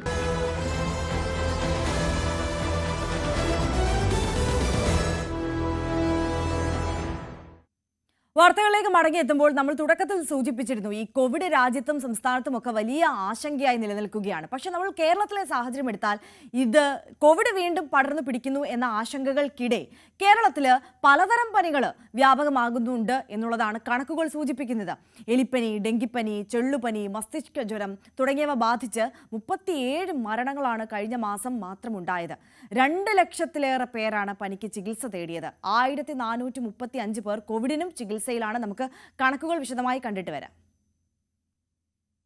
കഴിഞ്ഞ മാസം അക്ഷരാർത്ഥത്തിൽ പനിക്കിടക്കയിലായിരുന്നു കേരളം. 2,17,229 പേർ കേരളത്തിലെ വിവിധ ആശുപത്രികളിലായി പനി ബാധിച്ച് ചികിത്സ തേടി. ഏപ്രിൽ മാസത്തിൽ ഇത് 1,82,272 ആയിരുന്നു. ഈ മാസവും സ്ഥിതി വ്യത്യസ്തമല്ല. വലിയ ഭീഷണിയാകുന്നത് എലിപ്പനിയാണ്. എലിപ്പനി ബാധിച്ച 211 പേർ മരിച്ചു. ഡെങ്കുവും മാരകമായി തുടരുകയാണ്. 1307 പേർക്ക് ഡെങ്കു സ്ഥിരീകരിച്ചു. 8 മരണങ്ങളുണ്ടായി. ചെള്ളുപനി 62 പേർക്ക് ബാധിച്ചു. അതിൽ 3 പേർ മരണപ്പെട്ടു. ഇതിനൊപ്പം തന്നെ 1015 ഹെപ്പറ്റൈറ്റിസ് എ കേസുകൾ റിപ്പോർട്ട് ചെയ്തതിൽ 10 പേർക്ക് ജീവൻ നഷ്ടമായി. 11 പേർക്ക് മസ്തിഷ്ക ജ്വരം ബാധിച്ചതിൽ 3 പേർ മരിച്ചു. ജലജന്യ രോഗങ്ങളും വ്യാപിക്കുകയാണ്. 227 ഇൻഫ്ലുവൻസ ബാധിതരിൽ ഒരാൾ മരിച്ചു. മെയ് മാസത്തിൽ 46,429 പേർക്ക് വയറിളക്കം ബാധിച്ചു. കോളറ ഭീതിയും ഒഴിയുന്നില്ല. ഇതിനൊക്കെ പുറമെയാണ് വീണ്ടും ആശങ്കയുണ്ടാക്കുന്ന കോവിഡ് വ്യാപനം. 1435 ആക്റ്റീവ് കേസുകൾ നിലവിലുണ്ട്. കഴിഞ്ഞ ദിവസം ഒരാൾ കോവിഡ് ബാധിച്ച് മരിച്ചു. ഈ വർഷം ജനുവരി മുതൽ ജൂൺ വരെ 8 കോവിഡ് മരണങ്ങളാണ് കേരളത്തിൽ റിപ്പോർട്ട് ചെയ്തത്. അല്ല, അത് കേരളത്തിൽ എപ്പോഴും കൂടുതൽ കാണുന്നത് നമ്മൾ ടെസ്റ്റ് ചെയ്യുന്നത് കൊണ്ടും ആ കണക്ക് കൃത്യമായിട്ട് രേഖപ്പെടുത്തുന്നത് കൊണ്ടുമാണ്. അതിപ്പോൾ ഏറ്റവും ഒടുവിൽ തെളിഞ്ഞത് കോവിഡ് മരണം ഏറ്റവും കൃത്യമായിട്ട് രേഖപ്പെടുത്തിയിട്ടുള്ള സംസ്ഥാനം കേരളമാണെന്ന് ഇപ്പോൾ തെളിഞ്ഞല്ലോ, റിപ്പോർട്ട് പുറത്തു വന്നല്ലോ. അന്ന് എത്രമാത്രം ആക്ഷേപങ്ങളാണ് കേരളത്തിനെതിരെ ചുരിഞ്ഞത്. അപ്പോൾ ഇപ്പോൾ ഈ ഒരു ആഗോളതലത്തിൽ കോവിഡ് കേസുകളിൽ ഒരു വർധന കണ്ടപ്പോൾ കേരളത്തിൽ നമ്മൾ കേരളത്തിൽ റിപ്പോർട്ട് ചെയ്യുന്നതിന് മുൻപ് തന്നെ സ്റ്റേറ്റ് ലെവൽ RRT ഒക്കെ ചേർന്നു. നമ്മൾ പക്ഷെ വ്യാപകമായിട്ട് ടെസ്റ്റ് ചെയ്യുന്നുണ്ട്. ടെസ്റ്റ് ചെയ്യുമ്പോൾ അത് തീർച്ചയായിട്ടും പോസിറ്റീവ് കേസാണ് റിപ്പോർട്ട് ചെയ്യും. അത് നിങ്ങൾക്ക് പരിശോധിച്ചാൽ മനസ്സിലാകും. അപ്പോൾ അതുകൊണ്ടാണ് മറ്റിടങ്ങളിലേക്കാളിലും കൂടുതൽ കേരളത്തിൽ നമ്മൾ ടെസ്റ്റ് ചെയ്യുന്നു, കൃത്യമായിട്ട് കണക്ക് രേഖപ്പെടുത്തുന്നു. അതുകൊണ്ട് ഒരാശങ്കയും വേണ്ട. മഴ ശക്തമാകുന്നതോടെ രോഗവ്യാപനം കൂടാനാണ് സാധ്യത. സാരംഗ് സുധാകരൻ, ന്യൂസ് 18, തിരുവനന്തപുരം. കൂടുതൽ വിവരങ്ങളുമായി VV അരുൺ കൂടി നമുക്കൊപ്പം ചേരുകയാണ്. Arun, good morning. ആശങ്കപ്പെടുത്തുന്ന കണക്കുകളാണ് നമുക്ക് മുന്നിലുള്ളത്. കോവിഡ് വർദ്ധിക്കുന്ന ഒരു സാഹചര്യമുണ്ട്. അതിനപ്പുറം മറ്റ് പനികൾ ഇത്തരത്തിൽ ആശങ്കാജനകമായി വർദ്ധിക്കുന്നു. മരണം റിപ്പോർട്ട് ചെയ്യുന്ന സാഹചര്യമുണ്ട് എന്ന് പറയുന്നു. അപ്പോൾ എങ്ങനെയാണ് ആരോഗ്യ വകുപ്പിൻ്റെ നേതൃത്വത്തിൽ നടക്കുന്ന ഇതിനെതിരായിട്ടുള്ള പ്രതിരോധ പ്രവർത്തനങ്ങൾ? അത് വളരെ കാര്യക്ഷമമായി മുന്നോട്ട് പോകുന്നുണ്ടോ ഇപ്പോൾ?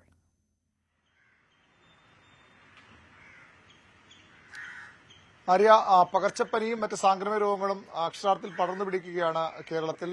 എല്ലാ കൊല്ലവും ഈ മഴക്കാലത്തോടനുബന്ധിച്ച് അങ്ങനെ ഉണ്ടാകാറുണ്ട്. പക്ഷെ ഇപ്പോഴത്തെ കണക്കുകൾ കുറച്ച് കൂടുതലാണ്. ഏറ്റവും ശ്രദ്ധിക്കേണ്ടത്, മഴക്കാലം ആ രീതിയിൽ തുടങ്ങിയിട്ടില്ല. മഴ വരാൻ പോകുന്നതേ ഉള്ളൂ. കാലവർഷം എത്തിക്കഴിഞ്ഞതേ ഉള്ളൂ. ശക്തമായ മഴ ഇനിയും വരും ദിവസങ്ങളിലും ആഴ്ചകളിലും ഉണ്ടാകും. അങ്ങനെ വരുമ്പോൾ സ്വാഭാവികമായും ഈ രോഗവ്യാപന തോത് കൂടും. അതാണ് ആശങ്കയുണ്ടാക്കുന്നത്. എലിപ്പനിയാണ് വലിയ അപകടകാരിയായി ഉള്ളത്. എലിപ്പനി ബാധിച്ച് ഏതാണ്ട് 11 പേർക്ക് കഴിഞ്ഞ മാസം മാത്രം ജീവൻ നഷ്ടപ്പെട്ടു എന്നാണ് ഏറ്റവും ദുഃഖകരമായ, ഏറ്റവും ശ്രദ്ധിക്കേണ്ട അവസ്ഥ. കാരണം ഈ ഏതാണ്ട് 10 ഒരാളെങ്കിലും മരിച്ചു എന്ന അവസ്ഥയിലേക്ക് എലിപ്പനി ആ രീതിയിൽ മാരകമാവുകയാണ്. ഡെങ്കുപ്പനിയും കുറവല്ല. മറ്റു പലതരം പനികളും ജലജന്യ രോഗങ്ങളും ഇതിനൊപ്പം തന്നെ കോളറ ഇതിനു മുമ്പത്തെ മാസം കോളറ റിപ്പോർട്ട് ചെയ്തിരുന്നു സംസ്ഥാനത്ത്. അങ്ങനെ വലിയ ആശങ്കയിലുണ്ടാകുന്ന ആരോഗ്യ സാഹചര്യമാണ് സംസ്ഥാനത്തുള്ളത്. അതിന് പുറമെയാണ് കോവിഡിന്റെ വ്യാപനവും. കോവിഡ് ഇപ്പോൾ ആശങ്കപ്പെടാനില്ല, അല്ലെങ്കിൽ ഈ കോവിഡ് കണക്കുകൾ കൂടുന്നത് കൃത്യമായ പരിശോധന ഉള്ളത് കൊണ്ടാണ് എന്ന് സർക്കാർ പറയുന്നുണ്ട്. പക്ഷെ അങ്ങനെ വരുമ്പോഴും ഈ എണ്ണം മറ്റ് സംസ്ഥാനങ്ങളെ അപേക്ഷിച്ച് വലിയ രീതിയിൽ വർദ്ധിക്കുന്നതിൽ ആശങ്ക തന്നെയാണ്. ഈ കോവിഡ് അത്ര മാരകമല്ലാത്ത ഒരു വകഭേദമായതുകൊണ്ട് തന്നെ ആ രീതിയിൽ ആശ്വാസമുണ്ട്. എങ്കിലും ഈ രോഗികൾക്കും ഗർഭിണികൾക്കും അതുപോലെ തന്നെ മാരകമായ രോഗമുള്ളവർക്കും ഒക്കെ ഈ കോവിഡ് വന്നാൽ അത് തീർച്ചയായിട്ടും അത് ഗുരുതരാവസ്ഥയിലേക്ക് കാര്യങ്ങൾ കൊണ്ടുപോകും. 8 മരണങ്ങൾ ആ രീതിയിലാണ് ഈ വർഷം ഇതുവരെ സംസ്ഥാനത്തുണ്ടായിട്ടുള്ളത്. കോവിഡ് മരണകാരണമെന്ന് പറയാൻ കഴിയില്ല. പക്ഷെ അപ്പോഴും ഗുരുതര രോഗമുള്ളവർക്ക് കോവിഡ് വന്നാൽ അത് മരണത്തിലേക്ക് എത്തിക്കും. ആ ഒരു സാഹചര്യവും സംസ്ഥാനത്ത് നിൽക്കുന്നു. അത് ഏറ്റവും ശ്രദ്ധയോടുകൂടി ആരോഗ്യവകുപ്പ് മുന്നോട്ട് പോകേണ്ട കാലം തന്നെയാണിത്. ആ രീതിയിലുള്ള എല്ലാ ഒരുക്കങ്ങളും സർക്കാർ നടത്തിയിട്ടുണ്ട്, മുന്നറിയിപ്പുകൾ നൽകിയിട്ടുണ്ട് എന്നാണ് സർക്കാരിന്റെ അവകാശവാദം. എങ്കിലും ശക്തമായ വലിയൊരു ആശങ്ക സംസ്ഥാനത്ത് ഈ പകർച്ചപ്പനിയും മറ്റ് ആരോഗ്യ പ്രശ്നങ്ങളുമായി ബന്ധപ്പെട്ട് നിലനിൽക്കുന്നുണ്ട്. തീർച്ചയായും വി അരുണാണ് വിവരങ്ങൾ നൽകിയത്. അരുൺ സൂചിപ്പിച്ചതുപോലെ തന്നെ സംസ്ഥാനത്ത് ഇത്തരത്തിൽ കോവിഡ് ആശങ്ക നിലനിൽക്കുമ്പോൾ തന്നെയാണ് മറ്റ് സാംക്രമിക രോഗങ്ങൾ ഗുരുതരമായി പടരുന്ന ഒരു സാഹചര്യമുള്ളത്. അതിൽ ആരോഗ്യവകുപ്പിന്റെ ഭാഗത്തു നിന്ന് അതിന്റെ നിർമ്മാർജ്ജനത്തിനും പ്രതിരോധത്തിനുമായിട്ടുള്ള നിർദ്ദേശങ്ങൾ നൽകിയിട്ടുണ്ട്, പ്രവൃത്തികൾ പുരോഗമിക്കുന്നുണ്ട്. അതിനപ്പുറം ഓരോ പൗരന്മാരായ നമുക്കും ഇത്തരത്തിലുള്ള സാഹചര്യങ്ങൾ ഒഴിവാക്കാനുള്ള ഉത്തരവാദിത്തം ഉണ്ട് എന്നതുകൂടി ഓർമ്മിപ്പിക്കുകയാണ്. എന്തായാലും എലിപ്പനിയും ഡെങ്കിപ്പനിയും മസ്തിഷ്ക ജ്വരം അതുപോലെയുള്ള അസുഖങ്ങളൊക്കെ പടർന്നു പിടിക്കുന്ന സാഹചര്യം, അത് ആശങ്കപ്പെടുത്തുന്ന കണക്കുകളാണ് നമുക്ക് മുന്നിലുള്ളത് എന്നുള്ളതാണ് ഈ റിപ്പോർട്ട് ചൂണ്ടിക്കാണിച്ചത്. ഒപ്പം അരുൺ വിശദീകരിച്ചത്. ഇനി മറ്റു വാർത്തകൾ കൂടി നോക്കുകയാണെങ്കിൽ വടക്കു കിഴക്കൻ സംസ്ഥാനങ്ങൾ കനത്ത മഴയിൽ വലയുകയാണ്. അസം, മണിപ്പൂർ, ത്രിപുര, സിക്കിം, അരുണാചൽ പ്രദേശ് എന്നിവിടങ്ങളിലെ വിവിധ പ്രദേശങ്ങൾ വെള്ളപ്പൊക്കം, മണ്ണിടിച്ചിൽ, നദികളിലെ ഉയർന്ന ജലനിരപ്പ് തുടങ്ങിയ ഭീഷണികൾ നേരിടുകയാണ്. മഴക്കെടുതിയിൽ മരണം 38ആയി. കനത്ത മഴക്കെടുതിയിലാണ് ഇന്ത്യയുടെ വടക്ക് കിഴക്കൻ സംസ്ഥാനങ്ങൾ. മിസോറാമിൽ 211 സ്ഥലങ്ങളിൽ കനത്ത മണ്ണിടിച്ചിലുണ്ടായി. 60 വീടുകൾ തകർന്നു. പലയിടങ്ങളിലും റോഡ് ഗതാഗതം പൂർണ്ണമായും തടസ്സപ്പെട്ടു. കനത്ത മഴ തുടരുന്നതിനാൽ മിസോറാമിന്റെ തലസ്ഥാനമായ ഐസ്വാളിൽ സ്കൂളുകൾക്ക് അവധി പ്രഖ്യാപിച്ചിരിക്കുകയാണ്. സ്ഥിതിഗതികൾ വിലയിരുത്തുന്നതിനായി മിസോറാം മുഖ്യമന്ത്രി ലാൽ ദുഹോമയുടെ അധ്യക്ഷതയിൽ ഉന്നതതല യോഗം ചേർന്നു. അസമിൽ വെള്ളപ്പൊക്ക സ്ഥിതി ഗുരുതരമായി തുടരുകയാണ്. ലാച്ചുങ്ങിൽ കുടുങ്ങിയ വിനോദസഞ്ചാരികളെ ഒഴിപ്പിക്കുകയാണ്. മംഗൻ ജില്ലയിലെ ലാച്ചുങ്ങിലും കനത്ത മഴയും മണ്ണിടിച്ചിലും പാലം തകർച്ചയും ടീസ്റ്റ നദിയിലെ ഉയർന്ന ജലനിരപ്പും കാരണം 1000-ലധികം വിനോദസഞ്ചാരികളാണ് കുടുങ്ങിയത്. അരുണാചൽ പ്രദേശിലെ ലോവർ ദിബാങ് താഴ്വരയിൽ വെള്ളപ്പൊക്കത്തിൽ മുങ്ങിയ ബോംജർ നദിയിൽ കുടുങ്ങിയ 14 പേരെ വ്യോമസേന രക്ഷപ്പെടുത്തി. മണിപ്പൂരിലും രക്ഷാപ്രവർത്തനങ്ങൾ തുടരുകയാണ്. ഇന്ത്യൻ സൈന്യവും അസം റൈഫിൾസും ചേർന്ന് ഇംഫാൽ കിഴക്കും പടിഞ്ഞാറും ഉടനീളം വിപുലമായ രക്ഷാപ്രവർത്തനങ്ങൾ നടത്തി. വാങ്ഖൈ, ഹെയ്ൻഗാങ്, ലാംലോങ്, ഖുറായ്, JNIMS, അഹല്ലബ് എന്നിവിടങ്ങളിലെ വെള്ളക്കെട്ട് രൂക്ഷമായ പ്രദേശങ്ങളിൽ നിന്ന് 500-ലധികം സാധാരണക്കാരെ ഒഴിപ്പിച്ചതായി സൈന്യം വ്യക്തമാക്കി. അസം, മണിപ്പൂർ, സിക്കിം, അരുണാചൽ പ്രദേശ് എന്നീ സംസ്ഥാനങ്ങളുടെ മുഖ്യമന്ത്രിമാരുമായി സംസാരിച്ച കേന്ദ്ര ആഭ്യന്തരമന്ത്രി അമിത്ഷാ എല്ലാ സഹായവും വാഗ്ദാനം ചെയ്തു. ഇന്നും നാളെയും മഴ കുറയുമെങ്കിലും ജൂൺ 5ഓടെ മഴ വീണ്ടും കടുക്കുമെന്നാണ് കാലാവസ്ഥാ നിരീക്ഷണ വകുപ്പിന്റെ മുന്നറിയിപ്പ്. National desk, news 18. Silver line പദ്ധതിക്കായി വീണ്ടും കേരളം. മുഖ്യമന്ത്രി ഇന്ന് കേന്ദ്ര റെയിൽവേ മന്ത്രി അശ്വിനി വൈഷ്ണവിനെ കാണും. പദ്ധതിക്കായി കേന്ദ്രത്തിന്റെ അനുമതി തേടിയേക്കും. സിൽവർ ലൈനുമായി ബന്ധപ്പെട്ട കാര്യങ്ങൾ മുഖ്യമന്ത്രി കേന്ദ്രത്തെ അറിയിക്കും. റെയിൽവേ വികസനത്തിൽ കേരളത്തിന്റെ ആവശ്യവും ഉന്നയിക്കും. ഉച്ചയ്ക്ക് 12:30 കൂടിക്കാഴ്ച. കേന്ദ്ര അനുമതി ലഭിച്ചാൽ മാത്രമേ പദ്ധതിയുമായി കേരളത്തിന് മുന്നോട്ടു പോകാനാകൂ.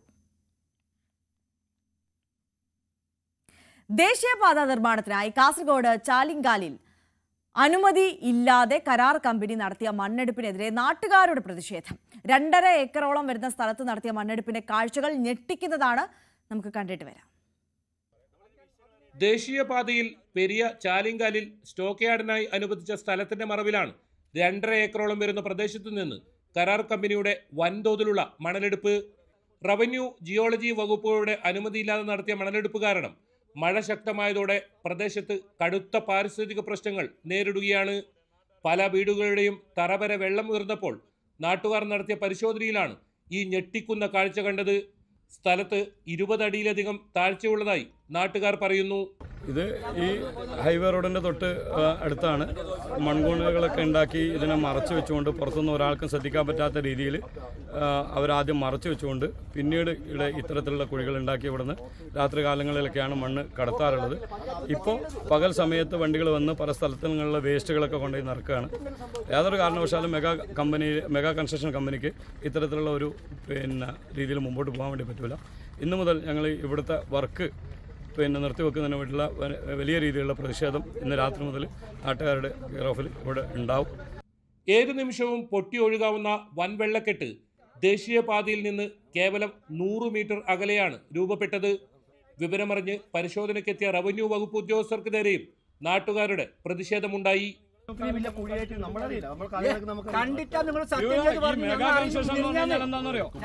ഗവൺമെന്റിന്റെ അണ്ടറിലെന്നാണ് അവർ വിചാരം. അവര് ഡയറക്റ്റ് സർക്കാർ സെൻട്രൽ ഗവൺമെന്റ് അവർക്ക് നേരിട്ട് ചെയ്യിക്കുന്നതാണ്. ഒരാളും മിണ്ടാൻ പാടില്ല, ഒരാളൊന്നും പറയാൻ പാടില്ല. മെഗാ കൺസെഷനാണ് ഇവിടുത്തെ ഏറ്റവും വലിയ രാജാവ്. ഒരു റോഡിന്റെ അപാകതകൾ ചോദിച്ചു കഴിഞ്ഞാൽ അവർക്ക് പറയാൻ പറ്റൂല. ഇന്നിപ്പോ ഈ കേളോത്ത് മുതൽ ഇവിടെ ഈ ടോൾ ബൂത്ത് വരെ ഒരു സർവീസ് റോഡില്ല. ഈ രാമകൃഷ്ണൻ റോഡ് ഭാഗത്ത് വരുന്ന റോഡ് ഡയറക്റ്റ് റോഡിലേക്ക് കയറാണ്. പരിചയമില്ലാത്ത ആൾ വന്നു കഴിഞ്ഞാൽ 2 വീലറും കൊണ്ടുവന്ന് നേരെ കയറേണ്ടത് ഈ മെയിൻ റോഡിലേക്കാണ്. ജില്ലാ കളക്ടറുടെ നിർദ്ദേശപ്രകാരം പരിശോധനയ്ക്കെത്തിയ ജിയോളജി വകുപ്പ് ഉദ്യോഗസ്ഥർ കരാർ കമ്പനിയായ മേഘ കൺസ്ട്രക്ഷന് അനുമതി തേടിയിട്ടില്ലെന്നും കമ്പനിക്ക് 2 ദിവസത്തിനകം കാരണം കാണിക്കൽ നോട്ടീസ് നൽകുമെന്നും അറിയിച്ചു. ന്യൂസ് 18 കാസർഗോഡ്. വഖഫ് നിയമ ഭേദഗതിയിൽ തുടർ നടപടികളിലേക്ക് കേന്ദ്ര സർക്കാർ എന്നുള്ളതാണ് മറ്റൊരു വാർത്ത. ജൂൺ 6 വഖഫ് പോർട്ടൽ ആരംഭിക്കും. വഖഫ് സ്വത്തുക്കൾ പോർട്ടലിൽ രജിസ്റ്റർ ചെയ്യണം. 6 മാസത്തിനുള്ളിൽ രജിസ്റ്റർ ചെയ്യണമെന്നാണ് നിർദ്ദേശം. സ്ത്രീകളുടെ പേരിലുള്ള സ്വത്ത് വഖഫായി പ്രഖ്യാപിക്കാൻ കഴിയില്ല. സ്ഥലങ്ങളുടെ ജിയോ ടാഗിങ്ങും നിർബന്ധമാണ്.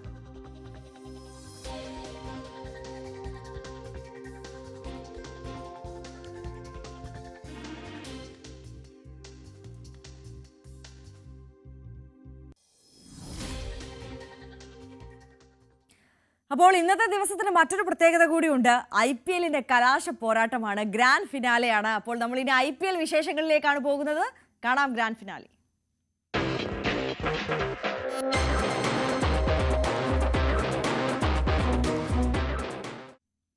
IPL 18ാം സീസണിൽ ഇന്ന് കലാശ പോരാട്ടം. 4ാം ഫൈനൽ കളിക്കുന്ന റോയൽ ചലഞ്ചേഴ്സ് ബാംഗ്ലൂരും 2ാം IPL ഫൈനൽ കളിക്കുന്ന കിങ്സ് 11നുമാണ് കന്നി കിരീടം തേടിയിറങ്ങുന്നത്. അഹമ്മദാബാദിൽ മഴ ഭീഷണി ഉണ്ടെങ്കിലും ഫൈനലിന് റിസർവ് ദിനം ഉള്ളതിനാൽ ചാമ്പ്യൻ ടീമിനെ കണ്ടെത്തുക പ്രയാസകരമല്ല. 7:30-നാണ് ഇന്ന് ഫൈനൽ മത്സരം നടക്കുക. ക്രിക്കറ്റ് ആവേശത്തിന്റെ സുന്ദര രാവുകൾക്കൊടുവിൽ ഇന്നാണ് കലാശപ്പോര്. പുതിയൊരു ചാമ്പ്യൻ ടീം ഉണ്ടാകും എന്നത് തന്നെ ഏറ്റവും പ്രധാനം. 2009-ലും 2011-ലും 2017-ലും കിരീടത്തിന് തൊട്ടരികെത്തിയ ശേഷമായിരുന്നു RCBയുടെ മോഹഭംഗം. പഞ്ചാബിന്റെ ഏക ഫൈനൽ അത് 2014-ലായിരുന്നു. പഞ്ചാബ് ക്യാപ്റ്റൻ ശ്രേയസ് അയ്യറാണ് ശ്രദ്ധാകേന്ദ്രം. 3ാം തവണയാണ് ശ്രേയസ് IPL ഫൈനലിൽ ടീമിനെ നയിക്കുന്നത്. 2020-ൽ ഡൽഹിയും കഴിഞ്ഞ സീസണിൽ കൊൽക്കത്തയും ഇത്തവണ പഞ്ചാബും അയ്യറുടെ ശ്രേയസിൽ ഫൈനലിലെത്തി. ലീഗ് ഘട്ടത്തിൽ ഏറ്റവും മികവ് കാട്ടിയ 2 ടീമുകളാണ് ഫൈനലിൽ ഏറ്റുമുട്ടുന്നത്. 1ാം സ്ഥാനക്കാരായ പഞ്ചാബിന് അതുകൊണ്ട് തന്നെ മഴയെ പേടിക്കാതെ ഫൈനൽ കളിക്കാം.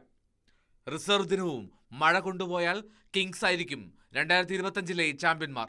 പഞ്ചാബിനെ തോൽപ്പിച്ചതിന്റെ ആത്മവിശ്വാസമുണ്ട് RCBക്ക്.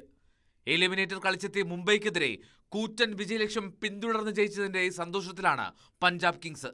അഹമ്മദാബാദിലെ 8 മത്സരങ്ങളിൽ 6 ആദ്യം ബാറ്റ് ചെയ്ത ടീമിനായിരുന്നു ജയം. അപവാദമായത് മുംബൈക്കെതിരെ പഞ്ചാബ് നേടിയ വിജയമാണ്. ടോസ് നേടിയാൽ ഇന്നും പഞ്ചാബ് എതിരാളികളെ ബാറ്റിംഗ് അയക്കാനാണ് സാധ്യത. ചേസിംഗിൽ RCBയും കരുത്തരാണ്. 2ാമത് ബാറ്റ് ചെയ്ത 7 മത്സരങ്ങളിൽ 6-ലും റോയൽ ചലഞ്ചേഴ്സ് ജയിച്ചു. പേസ് ബോളിംഗിലാണ് പഞ്ചാബിന് മികവ് കണ്ടെത്തേണ്ടത്. ഒപ്പത്തിനൊപ്പമാണ് മുൻകാല പോരാട്ടങ്ങളിൽ RCBയും പഞ്ചാബ് കിങ്സും. 36 മത്സരങ്ങളിൽ പരസ്പരം ഏറ്റുമുട്ടിയപ്പോൾ 18 തവണ വീതം 2 ടീമും ജയിച്ചു. Sports desk, news 18. അതേസമയം തന്നെ ടെസ്റ്റ് ക്രിക്കറ്റിൽ നിന്നുള്ള അപ്രതീക്ഷിത വിരമിക്കൽ പ്രഖ്യാപനം പിൻവലിക്കണമെന്ന ആവശ്യം വിരാട് കോഹ്ലിക്ക് മേൽ ശക്തമാവുകയാണ്. വിരമിക്കൽ തീരുമാനം പുനഃപരിശോധിക്കണമെന്ന IPL ചെയർമാനും BCCI ട്രഷററുമായ അരുൺ ധൂമൽ ആവശ്യപ്പെട്ടു. 2 വർഷം കൂടി ടെസ്റ്റ് ഫോർമാറ്റിൽ തുടരാനുള്ള ഫിറ്റ്നസ് കോഹ്ലിക്ക് ഉണ്ടെന്നാണ് വിലയിരുത്തൽ. 5 ടെസ്റ്റുകൾ അടങ്ങുന്ന പരമ്പരയ്ക്കായി ഇന്ത്യ ഉടൻ ഇംഗ്ലണ്ടിലേക്ക് തിരിക്കും.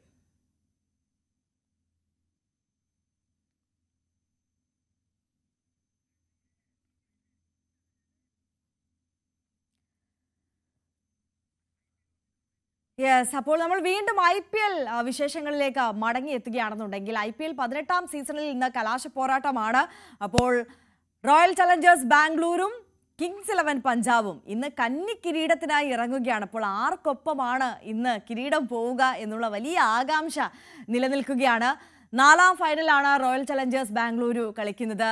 അതോടൊപ്പം 2ാം ഫൈനലാണ് കിങ്സ് 11 പഞ്ചാബ് കളിക്കുന്നത്. ഇതുവരെ IPL ഈ ഒരു മാസക്കാലം നീണ്ടു നിന്ന കളിയുടെ ഒരു ആവേശം നോക്കിയാൽ, അല്ലെങ്കിൽ അവരുടെ ഒരു ഫോം നോക്കിക്കഴിഞ്ഞാൽ തന്നെ കിങ്സ് 11 പഞ്ചാബിന് ഒരു മുൻതൂക്കം ഉണ്ട് എന്ന് തന്നെയാണ് വിലയിരുത്തുന്നത്. എന്തായാലും ഇപ്പോൾ മഴ മൂലം കളി മാറ്റിവെച്ചാൽ തന്നെ ഒരു മുൻതൂക്കം കിങ്സ് 11 പഞ്ചാബിന് ലഭിക്കും എന്നുള്ളതാണ് ഒരു സാഹചര്യം.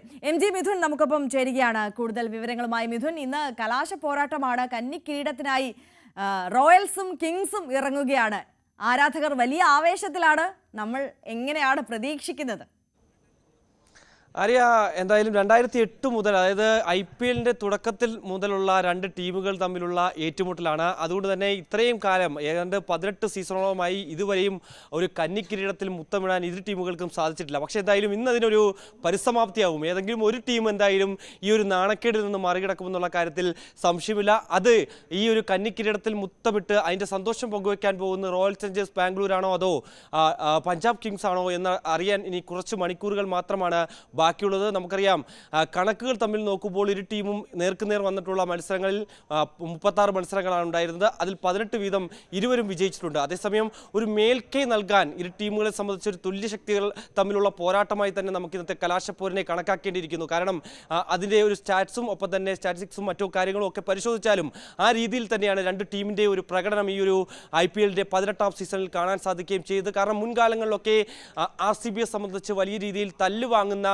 ഒരു ബൗളിംഗ് നിരയായിരുന്നു കണ്ടതെങ്കിൽ അത് മറിച്ച് ഇത്തവണ ആ ഒരു നാണക്കേർ അവർ ഹേസൽവുഡിലൂടെ മറികടക്കുകയും ഒരു കൃത്യതയോടെ രീതിയിൽ പന്തെറിയുന്ന ഒരു RCB ബൗളർമാരെ നമുക്ക് ഈ ഒരു സീസണിലുടനീളം കാണാൻ സാധിക്കുകയും ചെയ്തു. അതേസമയം അവരുടെ പ്രധാനപ്പെട്ട താരം വിരാട് കോഹ്ലി തന്നെയാണ്. വിരാട് കോഹ്ലിയെ മാറ്റി നിർത്തിയാൽ മറ്റ് താരങ്ങൾ, ഫിലിപ്പ് സാട്ടും മറ്റ് രജത് പട്ടിദാർ അടക്കമുള്ള പ്രധാനപ്പെട്ട താരങ്ങളൊക്കെ തന്നെ ഇത്തവണ മികവ് പുലർത്തിയ ഒരു സീസൺ കൂടിയാണ് RCBയെ സംബന്ധിച്ചുള്ളത്. അതേസമയം പഞ്ചാബ് കിങ്സിലേക്ക് വരുമ്പോൾ ക്യാപ്റ്റൻ ശ്രേയസ് അയ്യർ തന്നെയാണ്. കഴിഞ്ഞ തവണ 2024 കൊൽക്കത്ത നൈറ്റ് റൈഡേഴ്സിനെ വിജയ കിരീടം അണിയിച്ചതിന് ശേഷം ടീമിൽ നിന്ന് പുറത്തായി വീണ്ടും പഞ്ചാബ് സ്വന്തമാക്കിയ ശ്രേയസ് അയ്യർ ഇത്തവണ പഞ്ചാബിനെ ആദ്യമായി, അതായത് 2014 ശേഷം 11 വർഷങ്ങളുടെ ഇടവേളയ്ക്ക് ശേഷമാണ് രണ്ടാമതായി ഒരു കലാശപ്പോരിന് പഞ്ചാബ് ഇപ്പോൾ എത്തിയിരിക്കുന്നത്. അതിൽ ചുക്കാൻ പിടിച്ചത് ക്യാപ്റ്റൻ ശ്രേയസ് അയ്യർ തന്നെയാണ് എന്ന് നമുക്ക് നിസ്സംശയം പറയാം. കാരണം ബാറ്റിങ്ങിലെല്ലാം തന്നെ മികച്ച പ്രകടനമായിരുന്നു താരത്തിൻ്റെ ഭാഗത്തു നിന്നും ഉണ്ടായത്. കഴിഞ്ഞ ക്വാളിഫയറിൽ, രണ്ടാം ക്വാളിഫയറിൽ മുംബൈ ഒരു പക്ഷേ വിജയം സ്വന്തമാക്കുമെന്ന് കരുതിയിരുന്ന ആ അവസരത്തിൽ ക്യാപ്റ്റന്റെ ഒരു ഇന്നിങ്സ്, ഒപ്പം തന്നെ നിശ്ചയദാർഢ്യത്തോട് കളിച്ച ആ ഒരു ഇന്നിങ്സ് തന്നെയാണ് പഞ്ചാബിന് നെടുന്തൂണാവുകയും ചെയ്തത്. ഒപ്പം തന്നെ കലാശപ്പോരിലേക്ക് അവർക്ക് രണ്ടാമത് കൂടി ഒരു വാതിൽ തുറക്കുകയും ചെയ്തു എന്നുള്ളതാണ് ഏറ്റവും പ്രധാനപ്പെട്ട കാര്യം. മറ്റ് താരങ്ങളുണ്ട്.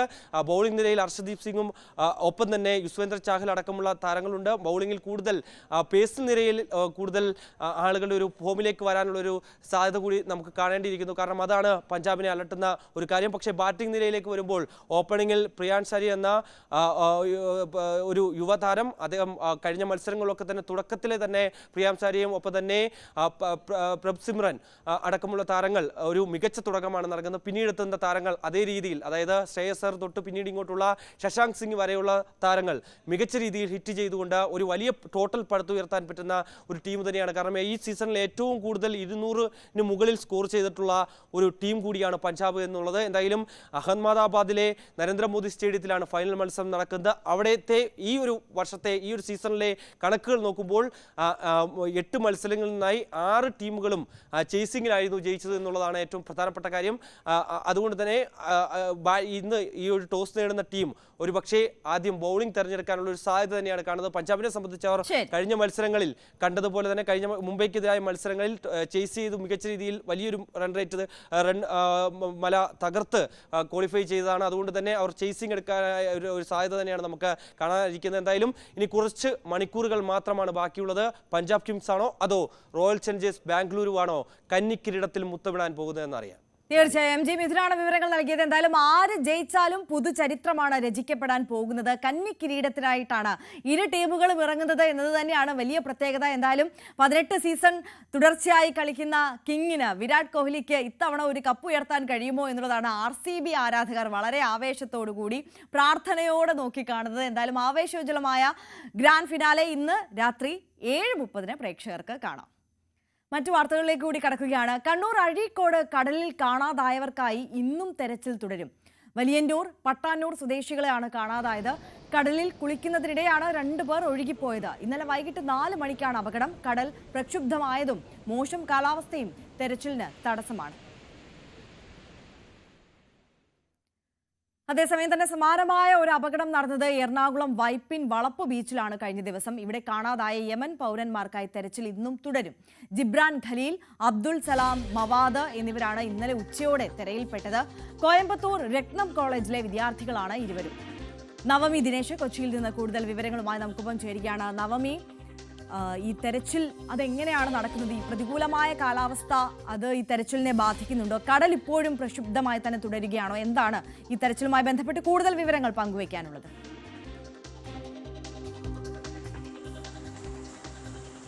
Arya, good morning. ഇന്നലെ വൈകുന്നേരം ഇന്നലെ ഉച്ചയോടുകൂടിയാണ് 9 അംഗ സംഘം ഈ ബീച്ചിലേക്ക് എത്തിയത്. ഇതിനിടയിലാണ് 2 പേർ തിരയിൽപ്പെട്ട് കാണാതാകുകയും ചെയ്തിരിക്കുന്നത്. ഇവർ യമൻ സ്വദേശികളാണ്. കോയമ്പത്തൂരിലെ രത്നം കോളേജിലെ വിദ്യാർത്ഥികളാണ് 2 പേർ, ജിബ്രാൻ ഖലീലും അബ്ദുൾ സലാമും. ഇവർ 2 പേരുമാണ് തിരയിൽപ്പെട്ട് കാണാതായിരിക്കുന്നത്. ഇന്നലെ വൈകിട്ടോടുകൂടി തന്നെ ഇക്കാര്യം കോസ്റ്റ് പോലീസ് അറിയിക്കുകയായിരുന്നു. പോലീസും ഫിഷറീസ് ബോട്ടും ഞാറയ്ക്കൽ പോലീസും അഗ്നിരക്ഷാ സമിതിയും ഒക്കെ സംയുക്തമായ ഒരു തിരച്ചിൽ നടത്തിയെങ്കിലും ഇരുവരെയും കണ്ടെത്താൻ കഴിഞ്ഞിട്ടില്ല. ഇന്ന് രാവിലെ തന്നെ വീണ്ടും തിരച്ചിൽ പുനരാരംഭിക്കുകയും ചെയ്തിട്ടുണ്ട്.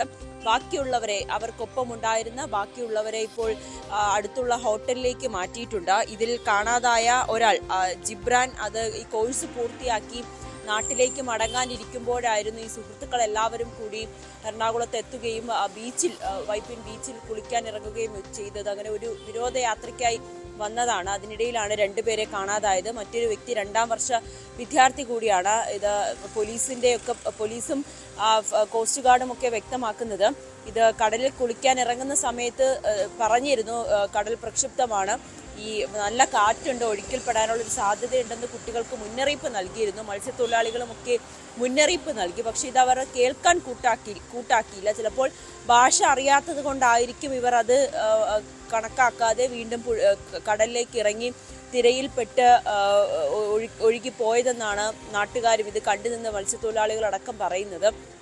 എന്തായാലും ഇന്നും അവർക്ക് വേണ്ടിയിട്ടുള്ള തെരച്ചിൽ തുടരുകയാണ്. യമൻ സ്വദേശികളാണ് കാണാതായ 2 പേരും. നവമി ദിനേശാണ് വിവരങ്ങൾ നൽകിയത്. ഇന്നലെ എറണാകുളം വൈപ്പിൻ ബീച്ചിൽ കാണാതായ യമൻ പൗരന്മാർക്കായുള്ള തെരച്ചിൽ ഇന്നും തുടരും എന്നുള്ളതാണ്. മറ്റൊരു വാർത്ത എറണാകുളത്ത് നിന്ന് വരുന്നത് പിറവത്ത് നിന്നും +2 വിദ്യാർത്ഥിയെ കാണാതായി എന്നുള്ളതാണ്. ഓണക്കൂർ സ്വദേശിയായ അർജുൻ രഘുവിനെയാണ് കാണാതായത്.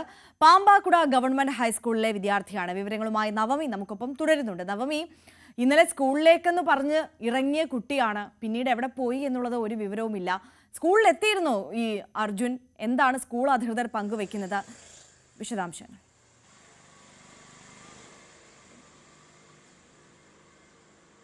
ആര്യ, ഇന്നലെയായിരുന്നു സ്കൂള് തുറന്നത്. +2 വിദ്യാർത്ഥിയാണ് അർജുൻ. ഇന്നലെ +1ന്റെ റിസൾട്ട് വരുന്ന ദിവസം കൂടിയായിരുന്നു. +2 രാവിലെ ക്ലാസ്സിലേക്ക് പോയി എന്നാണ്, സ്കൂളിലേക്ക് വീട്ടിൽ നിന്നും ഇറങ്ങിയിരുന്നു. ബാഗൊക്കെ ആയിട്ടാണ് പോകുന്നത്. നമുക്ക് ആ CCTVയിലും അത് കാണാൻ സാധിക്കും. കുട്ടി സ്കൂളിലേക്ക് എത്തിയില്ല എന്ന് മാതാപിതാക്കൾ അറിയുന്നത് വൈകുന്നേരത്തോടു കൂടിയാണ്.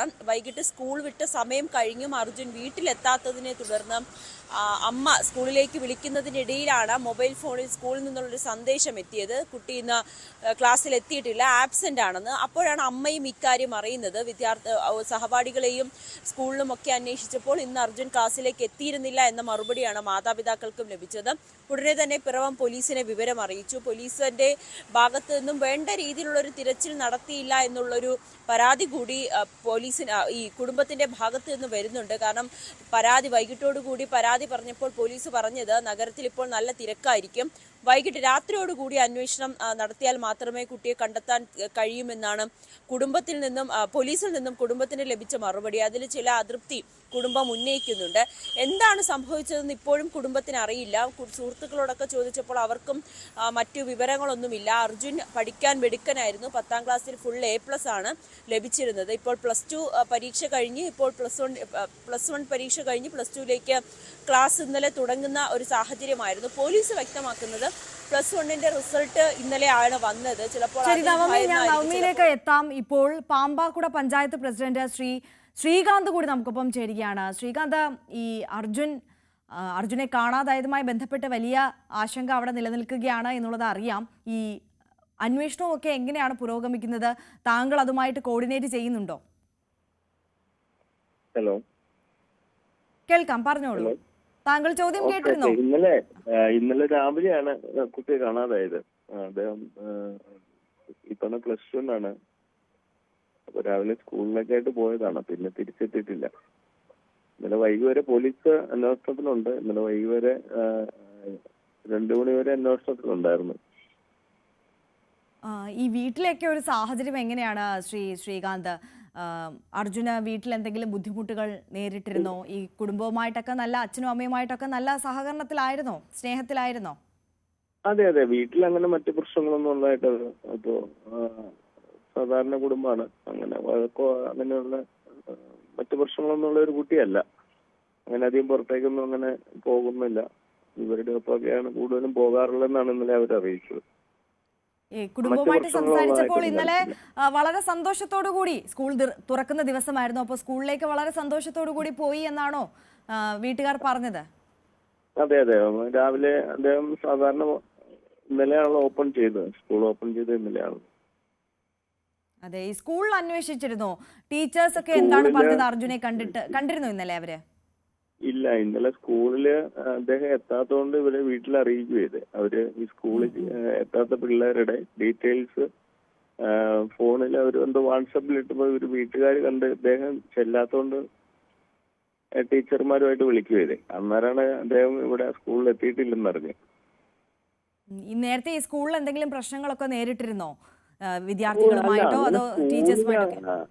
അങ്ങനെയുള്ള ഒരു വിഷയങ്ങളൊന്നും ശ്രദ്ധപ്പെട്ടിട്ടില്ല. പിന്നെ അദ്ദേഹം ഒരു ആവറേജ് പഠിക്കുന്ന ഒരു കുട്ടിയായിരുന്നു. ഇത് ഈ +1 ഇപ്പൊ റിസൾട്ട് ഇന്നലെ 3 മണിക്ക് എന്തോ അറിഞ്ഞ്. ഞാൻ ഇതിന് ശേഷം അങ്ങനെ എന്തെങ്കിലും തോന്നിയതാണോ എന്നതിനെ കുറിച്ച് അറിയില്ല. മറ്റു പ്രശ്നങ്ങളൊന്നും ഇല്ലായിരുന്നു. എവിടേക്ക് പോയിട്ടുണ്ടാകാനുള്ള ഒരു സാധ്യതയാണ് പോലീസ് അടക്കം പറയുന്നത്? ഈ CCTV പോലീസ് അടക്കം ഇന്നലെ നമ്മൾക്ക് ഇവിടെ ഈ പിറവം ടൗണിൽ നിന്ന് ബസ് കയറി പേപ്പതി ജംഗ്ഷനിൽ ഇറങ്ങിയതായിട്ട് റിപ്പോർട്ട് ചെയ്തിട്ടുണ്ട്. അവര് ബസിന്റെ കണ്ടക്ടർ വിളിച്ചിരുന്നു. അപ്പൊ അതനുസരിച്ചിട്ട് പോലീസിൽ ഇൻഫോം ചെയ്തിട്ടുണ്ട് ഇന്നലെ. ശരി. അപ്പോൾ എന്തായാലും അന്വേഷണം അങ്ങനെ പുരോഗമിക്കുകയാണ്. വളരെ നന്ദി ശ്രീകാന്ത് ഞങ്ങൾക്കൊപ്പം ചേർത്തതിന്. പാമ്പാക്കുട പഞ്ചായത്ത് പ്രസിഡന്റാണ്. അപ്പോൾ നവമി, ഇപ്പോൾ അദ്ദേഹം സൂചിപ്പിച്ചതുപോലെ തന്നെ വീട്ടിലോ സ്കൂളിലോ മറ്റു പ്രശ്നങ്ങൾ ഉള്ളതായിട്ടൊന്നും ആർക്കും ഒരു അറിവുമില്ല. പിന്നെ എങ്ങോട്ടാണ് അർജുൻ പോയത് എന്നുള്ളതാണ് വലിയ ചോദ്യമായി അവശേഷിക്കുന്നത്. ഈ അന്വേഷണവുമായി ബന്ധപ്പെട്ട് പോലീസ് നൽകുന്ന കൂടുതൽ വിവരങ്ങൾ എങ്ങനെയാണ്? ഈ CCTV ദൃശ്യങ്ങളൊക്കെ കേന്ദ്രീകരിച്ച് സ്വാഭാവികമായ അന്വേഷണം നടക്കുന്നുണ്ടല്ലോ. ഇപ്പോൾ ശ്രീകാന്ത് പറഞ്ഞു ബസ്സിൽ കയറി പോകുന്നതുമായി ബന്ധപ്പെട്ടിട്ടുള്ള വിവരങ്ങളൊക്കെ ലഭിച്ചിട്ടുണ്ട് എന്നുള്ളത്.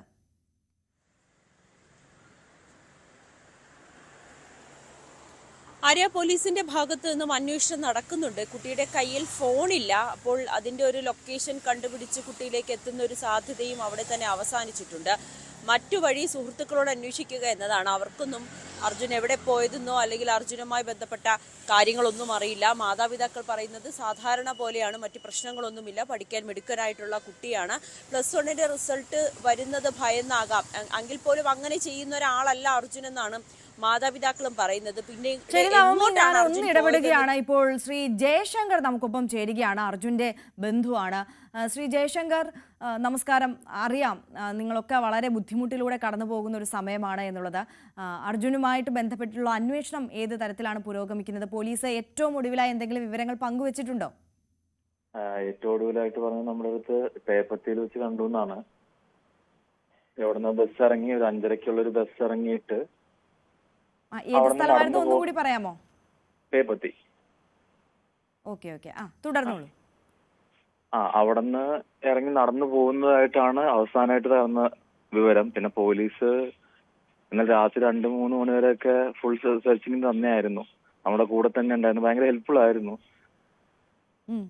പക്ഷേ ഇതുവരെയായിട്ട് ആളെ കണ്ടിട്ടില്ല. അപ്പൊ എല്ലാരും അതിന്റെ ഓട്ടത്തിലാണ്. ഇപ്പൊ അർജുൻ എന്തുകൊണ്ടായിരിക്കാം പോയത് എന്നുള്ള എന്തെങ്കിലും സൂചനയുണ്ടോ വീട്ടുകാർക്ക് മറ്റോ? ഇതുവരെ ഒന്നുമില്ല. കാരണം അവൻ 10ാം ക്ലാസ് നല്ല മാർക്കോടെയാണ് പാസ്സായത്. ഇങ്ങനെ മാർക്ക് വരും, അതിനെ പേടിച്ചിട്ടാണോ? റിസൾട്ട് വരും അല്ലേ? അതെ, +1 റിസൾട്ട് വരുമ്പോ അതിന് ഇതായിട്ടാണോ അറിയില്ല. ഇന്നവരെ നന്നായിട്ട് കളിച്ചിരിച്ചിരുന്നതാണ്.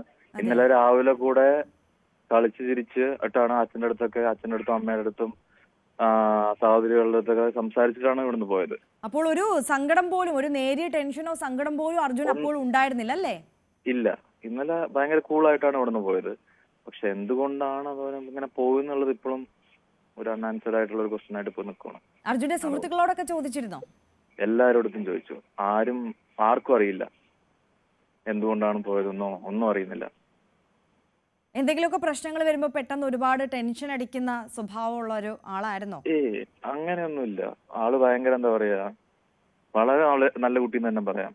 അതിന് അധികം ഫ്രണ്ട്ഷിപ്സുകളില്ല. ആരുടെ അടുത്ത് അങ്ങനെ വഴക്കിനോ കാര്യങ്ങളോ ഒന്നിനും പോകാറില്ല.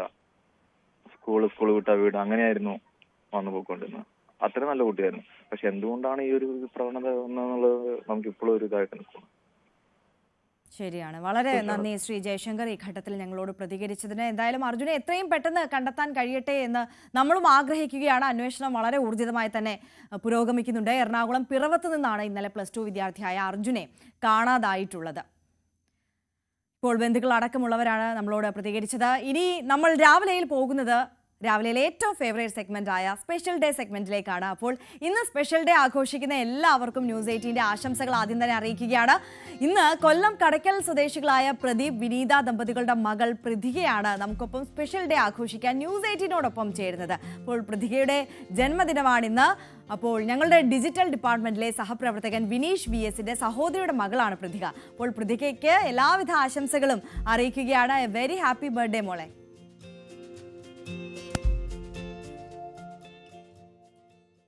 അപ്പോൾ രാവിലെയുടെ സമയം ഇവിടെ അവസാനിക്കുകയാണ്. ഇനി കുറ്റകൃത്യങ്ങളുടെ ലോകത്തെ വാർത്തകൾ കാണാം. Police petrol. നമസ്കാരം.